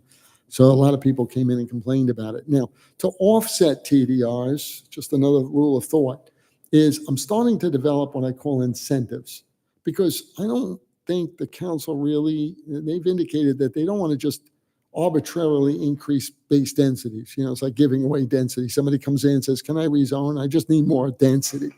So what I'm trying to do is come up with these incentives to say, okay, say if you build a parking structure, right? That you get maybe another half a unit per acre, right? So if we have different incentives, right? You build a public trail, you donate it to the city, you build a trail, you donate the land, maybe that's worth some density. So because all of these things that we would like to see, Cooper County staff has very clearly told me that you're asking for a lot of things that they call amenitize and that the city would like, but it's adding a lot of cost to the project. And the developer is going to say, well, why would I do that? I'll just do surface parking because it's half the price, not even, it's a fraction of the price compared to the garage. And we would like to see the garage and not see a lot of surface parking. So in order to incentivize that, so we did the same thing here in Crabapple, so it's not foreign to the city. And when I did it, we did it down here in Crabapple, and everybody chose to do structured parking. And that's how we got the structured parking here, by giving the landowners just a little bit more density. So that's just another rule. I want you to think about incentivizing because we're trying to induce certain outcomes, right? So is my math correct that on the Fry's land alone, we're talking about potential for 150 units? 17 times 9? 17 times 9 is 150 units. And that's one piece Yeah. of a lot of real estate. Okay. Just want to get a scope on that scale. Yeah, and again, the whole reason for me showing you all, just a bunch of these tonight, but is because if the planning commission turns around and says, all right, we recommend, we understand you're going to put some housing here, say you do 120 units or something. We have all these other sites that need to be developed as well. So at some point, it's like, okay, Bob, where do we put them? And how many do we put? And do we limit them? And,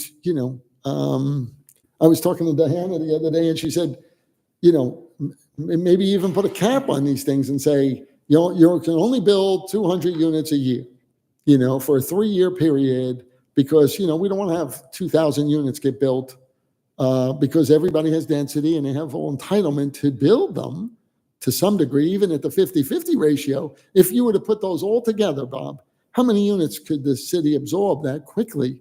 Does the city really want to have all that housing built that fast?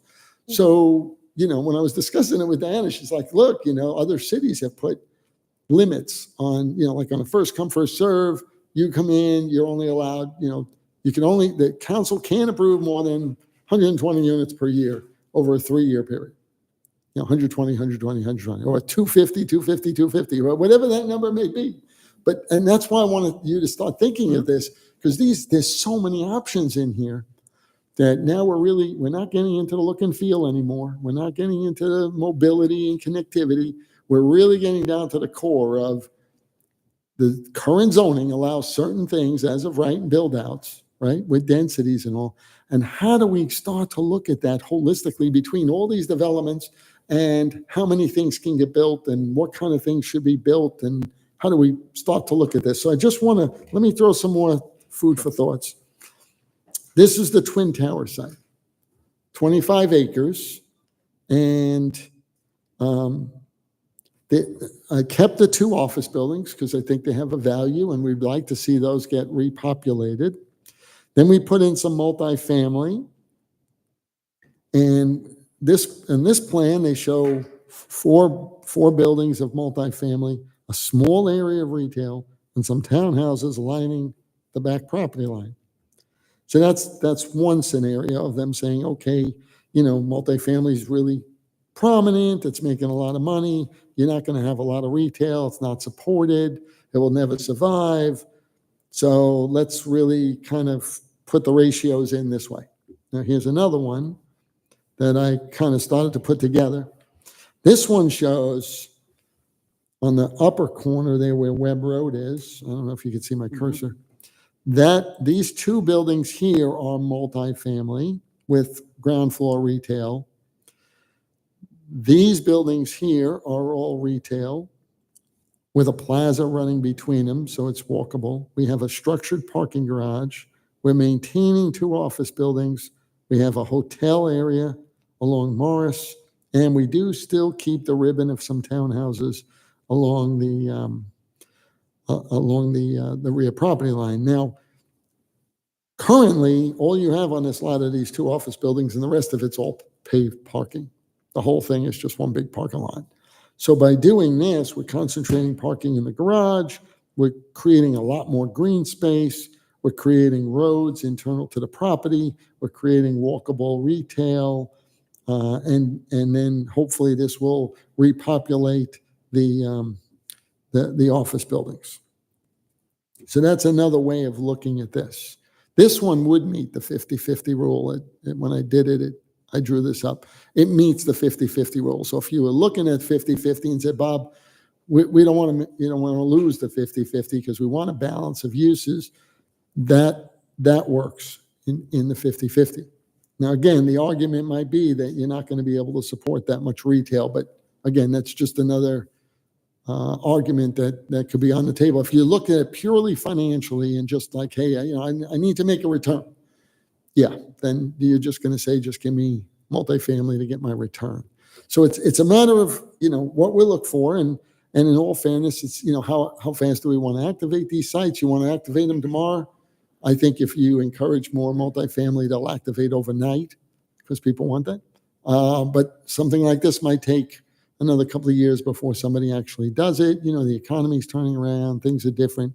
So I can't predict the future, but we got to look at it. Once we build it, it's there for 50, 60 years. You'll never get rid of it. So, all right, the next one. So Bob, when you say retail, that could be a shop, a dry cleaner, a restaurant. Could it also be a small office, a realtor's office? It could be, yeah. Okay. Anything of that nature would be like that. And I think smaller scale retail like that tends to populate much quicker in the city of Milton than some real large scale retail. Now, we already have the big boxes, so it's very difficult to get real large scale. We have large scale retail right now, like mid-size, right, in the Target Shopping Center.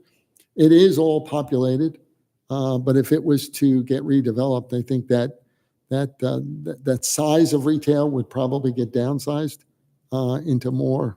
What they've been proposing is smaller retail establishments that have vertically integrated mixed use above it, sort of like Avalon, that kind of thing. Hey, Bob, real quick. Yeah. When you think about like the Morris Webb 25-acre property, what is the approach? I know you're just throwing ideas out there just to visualize. If there was one idea that everybody came around, what would be the next step? Would you go to, like in this case, Deerfield, CC Delaware, the owners, and propose some ideas? Like what would be the... Yeah, we're already doing that. We're working with the owners and saying, look, that's why I'm putting these together, to kind of broach that idea, to go to them and say, look, they all say, well, what would the city like to see? I go, okay, let me show you what we would like to see and what the current code allows, right? If you were to come in and build this, I think, say having 120 units of multifamily, I think I showed 60 and 60, and that ratio of retail and some of this housing and the hotel and a garage and the office buildings, I think, the city would probably tend to, this would be an easy support. They would look at it and say, okay, Bob, you're meeting the 50-50 rule. You got a good mix of uses, that kind of thing. So it's a recommendation to the owners for what it could be, but it's their discretion fully in terms of what they actually. It is, but I want to get the planning commission's feedback on, okay, Bob, maybe this is this core, but then what happens to the next one? And what happens when we build a mall? Because the feedback we're getting from the consultants, and I think it's fair feedback, is, Bob, you can't make every one of these properties a mixed use.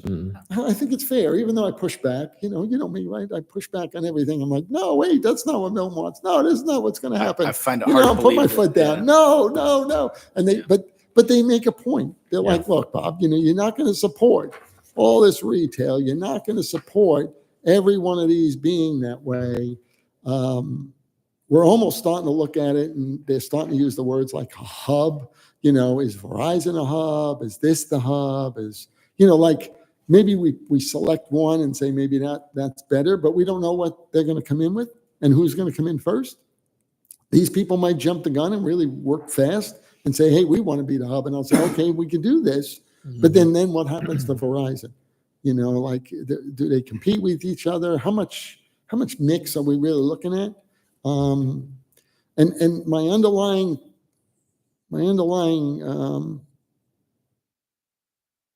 thought process is just to make sure that we don't make it so residentially heavy that we lose the small commercial base that we have. So somehow or another, I'd like to make sure that we're really looking at the planning commission saying, what are your thoughts about that? Look, it's we always get great feedback, so I don't know exactly where we should land there. Let me just see. Do I have? I thought I had another one. There. This is the Orkin property. That's the 10 acres on Highway 9. Okay. They actually looked at this and said, we're going to build 100% retail and office. We're gonna do it. We don't have any housing in this. We have no hotel. It's all office retail. The feedback I've been getting from Orkin, he's a big developer in our area, and he said retail is very strong. So he's a big proponent of retail. He said, Bob, I could easily fill this retail. I know the reports are coming back saying you're not going to support retail, but he said, I'm 100% occupied. And if they want, they could talk to me because I think retail is really strong, especially on Highway 9. I mean, there's 20,000 trips per day. The traffic counts support it. And he's a big proponent of that. And I asked him if I could show you this tonight because he submitted this into us and said, well, just look at, if I just did it as of right with all that retail, that's how it would look. So that is actually an as of right proposal. I just want you to know that if he came in with this, it's as of right. I mean, I'd have to tell him you can do it, right? There's nothing we could say no. But I did put together another plan for him. And I said, well, let's take a look at this. And I said, look, what happens if you had a small node of retail on the corner, the intersection of Deerfield and 9? You had a parking structure, and then we put some housing that would transition you from retail to housing, that because it's surrounded by housing. And we are kind of creeping up, right, away from the core district. And I'm like, look, I'd like to be able to transition. I don't want to have something that's so hardcore. And then there's an abrupt transition between our existing housing developments and what we're doing. So again, it's just another idea. This one also shows a linear park along Highway 9. So it would be like, instead of putting a 75-foot buffer in the back, we'd say, okay, let's do a 25-foot buffer in the back and do, say, 40 feet in the front, and then have a sidewalk that meanders through there and opens up into plazas and, there's kind of walking streets that are streets, but you can walk around. They're limited access streets. And people start to get a different feel. Again, he doesn't have to do this. This is hypothetical. He might turn around and say, no, this is a no. But I wanted to show the board different options of what ratios would look like, how things would look like. Do we allow some housing? Do we allow townhouses? Do we want stacked flats that could be 4 or 5 stories high, right? Look at the vertical. Are they 3 stories? What's that mass look like? What really happens? Now, don't forget, this retail was here because then he has the retail across the street. He's got, that whole retail establishment there. So, it's like retail there, retail here, kind of transitions you through. But again, just another idea of what something like this could be to start to look at it. Now, the next one is Stone Creek Church. So they've come in and said, look, we really would like to develop the front of Stone Creek Church's property. And that right now that's currently a T2.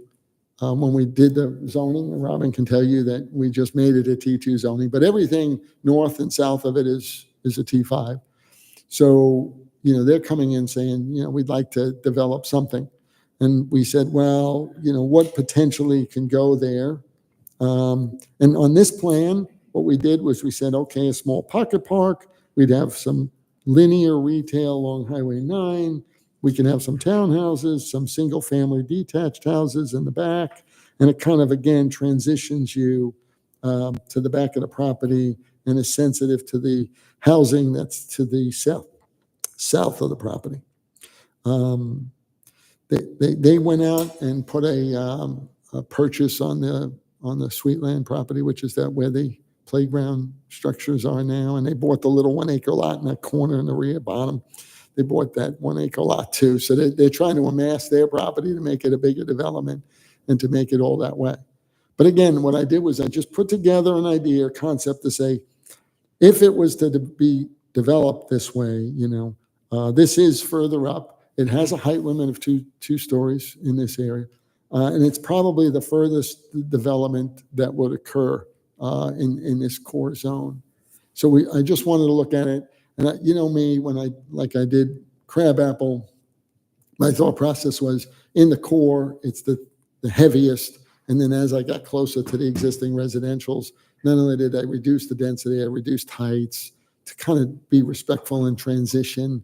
Most people don't see it when they're walking around, but it is. So against the residential, you see the 1-story buildings, the restaurants, the 1-stories, they're lower. And then as you go further in, the buildings start to get up higher and the density starts to get up higher.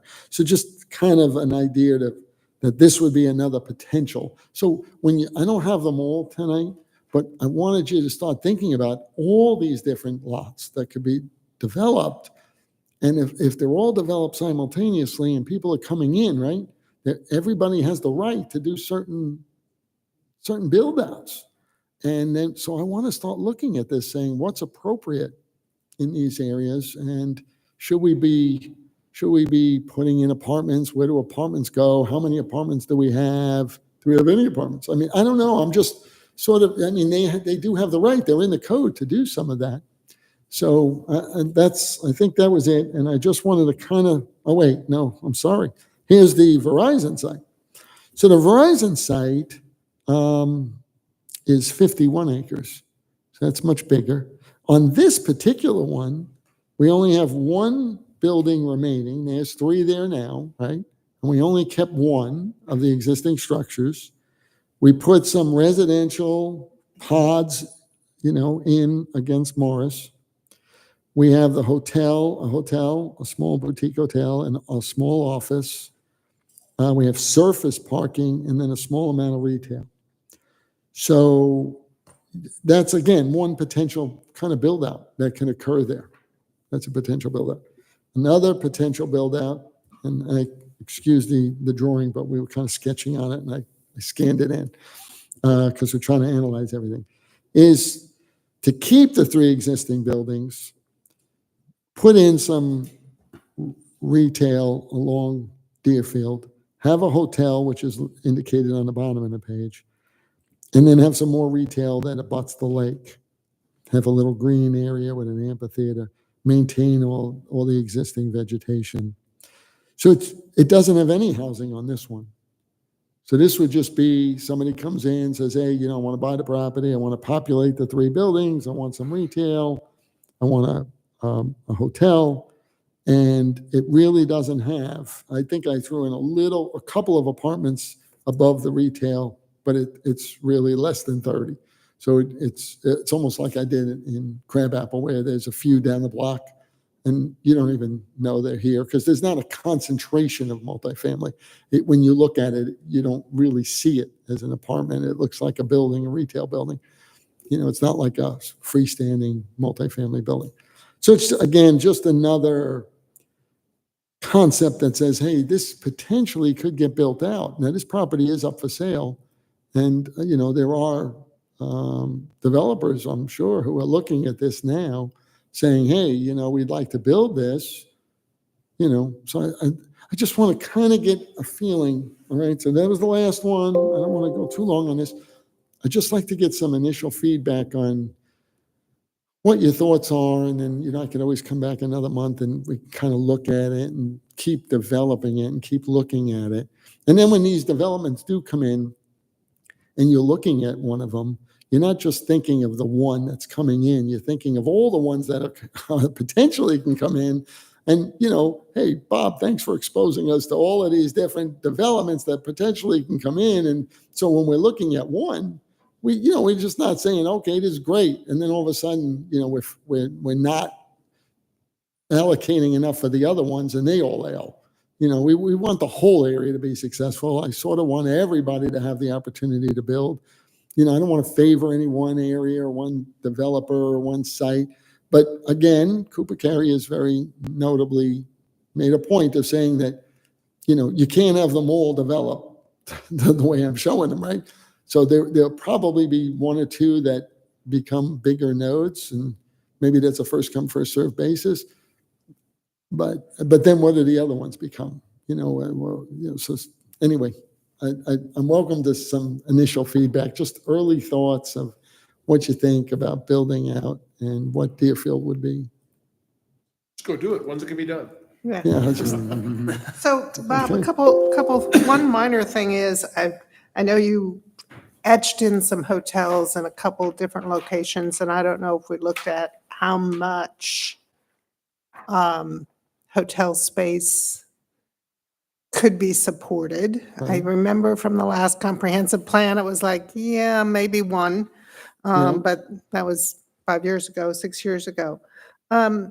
My bias would be this is our commercial core, so anything I will say from Deerfield, the north part of Deerfield Parkway, south and across Webb to Windward, focus on holding tight to the no more than 50% residential, not giving a lot on that, because that is our commercial core, and I realize they could come in and ask for residential as a use in that, T5, T6 core, but I think we need to really we need to keep our commercial core because we don't have much in Milton.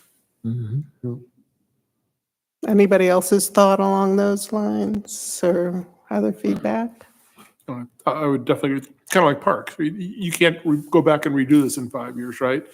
Once they start developing these, I think, it'll be this way for the next 20 years. So that's why I appreciate you taking a hard look at this. And I agree. I mean, I do think if we don't need it today, we will need additional tax base coming from the commercial corridor, which I think is going to become more and more important as we move forward. I would probably agree with Judy to, this is our commercial area. Let's try to keep it that way so that we have some to fall back on. I appreciate you putting effort towards making what in many cases is kind of an eyesore along there. It's kind of no man's land in a lot of ways, improving it. I wonder, like you said the Target, that whole shopping center is pretty well leased out? It is, and they did come in with a plan to update it. Yeah. But he said, Bob, right now, I just want you to know I'm 100% leased. That's great. And I have a strong demand for retail. So he's one proponent that says, look, I'm the one who owns the land, and I'm telling you, I have a strong demand of retail. It's so strong right now that I think he's a little hesitant to just go in and start knocking down all those buildings because he's like, look, I have opportunity costs right now. Why would I want to get rid of it all? I'm 100% leased. I'm making money on it. And the demand is strong. So if anything, I'll develop the 10-acre because that's empty land, right? And then once I develop that, then, if retail was to weaken, then I could, take it down and redevelop because it's really a redevelopment for him. But in the long run, I think in the next 5 to 10 years, don't forget Highway 9 will probably take another 4 years before we see that start and then build. So I think once that road work is done, I think he's going to, I can't speak for him, but I think at that point, he probably would come in and slowly transition the the site into, I can understand his upgrades. perspective on that 10 acres because of its proximity to Highway 9. It's right on Highway 9. Yeah. I guess my opinion of in the southern part here, the concept of having survivable retail there is just, No. I don't see it. I mean, you're far off Highway 9, far off from a real estate perspective, and Windward and then Avalon and just the concept of having 50%, limiting it to 50% retail and having to do 50% other uses. It would have to be retail, I would imagine, because you've already got so much commercial office space. I just question how much survivable retail can fit here. Well, he doesn't have to do, he just can't exceed 50% housing. You can be 100% commercial. It could be 100% commercial, and we're looking It's at, the limit is we're on the looking at housing. even the potential of light industrial. We're looking at laboratory space. We're looking at high-tech space, Yeah. kind of that kind of. But you it already doesn't have to more, just be you already have retail. more commercial here than you can fill, right? We have more office than we can fill. Office. Yeah. Did you say that you said Verizon buildings are empty or the, The Verizon buildings are empty. They moved out, and that land is up for sale right now. They are in the market to sell it. Mhm. So Wow. I'm sure we're going to have development proposals come in very shortly when, they're going to come in and say, hey, this is what we would like to build. I'm sure they're going to have multifamily components to them. They might not, to your point, they might not have a lot of retail component to it, saying, well, look, it's not survivable, right? So then that's why I'm discussing all this, because it's like these proposals are all going to come in, and these are the areas they're going to come in at. Is what's available. And these are the things that we're going to have to And discuss. these are the yeah. things you're going to have to discuss. And when they do come in, I really want the board to look at it holistically and say, wait a minute, Bob really did present all of these developments to us. At some point in the next year, I bet you every one of these are going to come in front of you and say, we're looking to develop. We would like to build these out. And those are really, really strong items because, as much as I enjoy seeing all this new development coming into Milton, like very quickly, right? It's like crabapple, we sort of master planned it and said, okay, this is where we want it. This is what it's going to look like. But the difference is in crabapple, I made it all non-residential. It really is. And the Mayfield district, that whole Mayfield district, there's 4 houses and the rest of it's all non-residential. So we didn't have this problem when we did crabapple because we made it our commercial core. Mm-hmm. But in this district, and the demand of multifamily and housing is so great, I think everybody's going to come in. But I really project that we're going to have some component of housing. And then we're going to say, okay, how much of that absorb? Where do we put it? What's the height that we put it at? Does it incorporate retail into that? Or are they freestanding housing where you just have housing? Most of what I'm showing you, some of it's vertically integrated, but some of it could just be, you have housing projects and then And you Bob, have a I think you small brought little this up retail area off to the side, right? You brought this up earlier, but the money is so good in multifamily apartments that they could build the retail and probably not care if it leases out or not. And then you've got Exactly. kind of a Some of them blight. have told me that. Some of them came in and said, Bob, we could do this. We're just going to show you a small amount of retail. We really don't care. We'll just do it to make you happy. Pro forma to fill it up. 'Cause Yeah. Yeah. That's what they said. They go, they were honest. They said, look, we don't, I we're think just you going to see a build it to satisfy your need. see a similar phenomenon. I know this is not us, but in this development right here, it's multifamily, 2 or 3 stories, retail at the bottom, and the retail is absolutely empty. It's empty. So I Been think up we there gotta, for we gotta 4 or 5 look at years. it because they are entitled for zoning to some housing. How much of that? Now, if they come in and say, oh, the retail's dead, it's never gonna survive. So we want a 80-20 rule, give me 80% housing and I'll support 20% of the density with retail. I mean, those ratios are there. And I understand those ratios, but I do want to bring out that, again, this is our commercial district, and I don't know if those ratios will really be something that you'd want, or maybe you do. Maybe you say, Bob, that's what's out there in the market. We need to activate it. I mean, it's not up to Bob, right? It's up to you and the council to say, hey, somebody's coming in. What do we want? But I want you to think of it that way because I think you're right. It's going to come in. And I really want to make sure I kind of start getting some feedback from you all in the community. I'm bringing it to you first, just to kind of throw out different ideas. I don't know if any of these will ever look this way, right? It could be a million different Sure.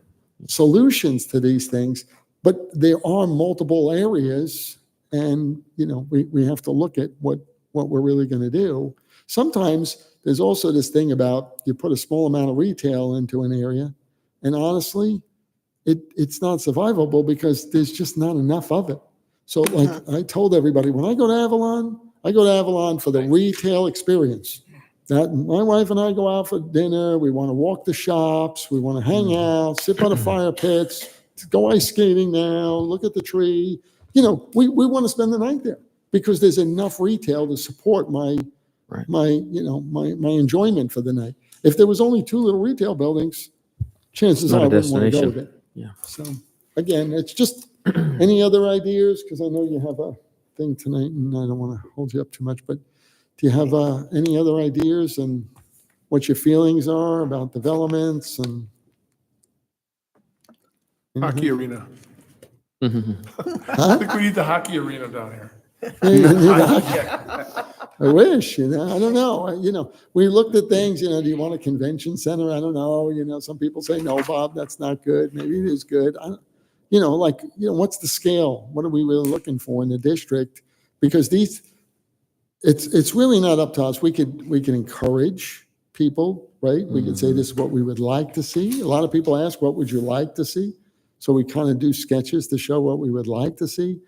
But on the same token, they can come in, and at some point they might come in and say, look, we want a variance to this, or we need this relief. And they come in and say, look, it's just not financially stable for me to do this. I'm going to lose money. Why would I want to build, but I need these things to build. You got to give me some more.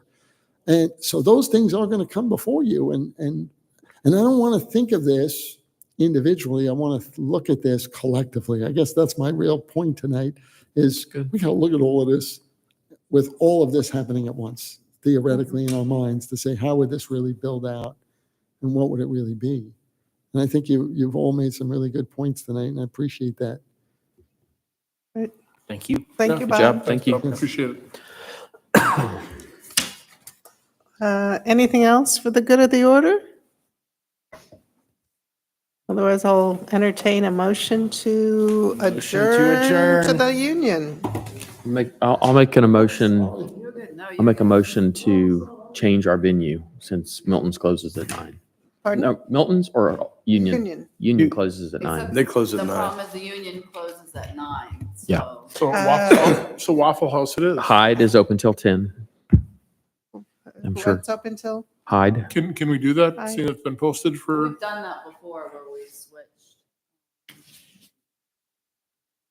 You advertise it as a separate meeting or as part of this meeting, it'll just be adjourned, right? It's not. Just a dinner. Announce it.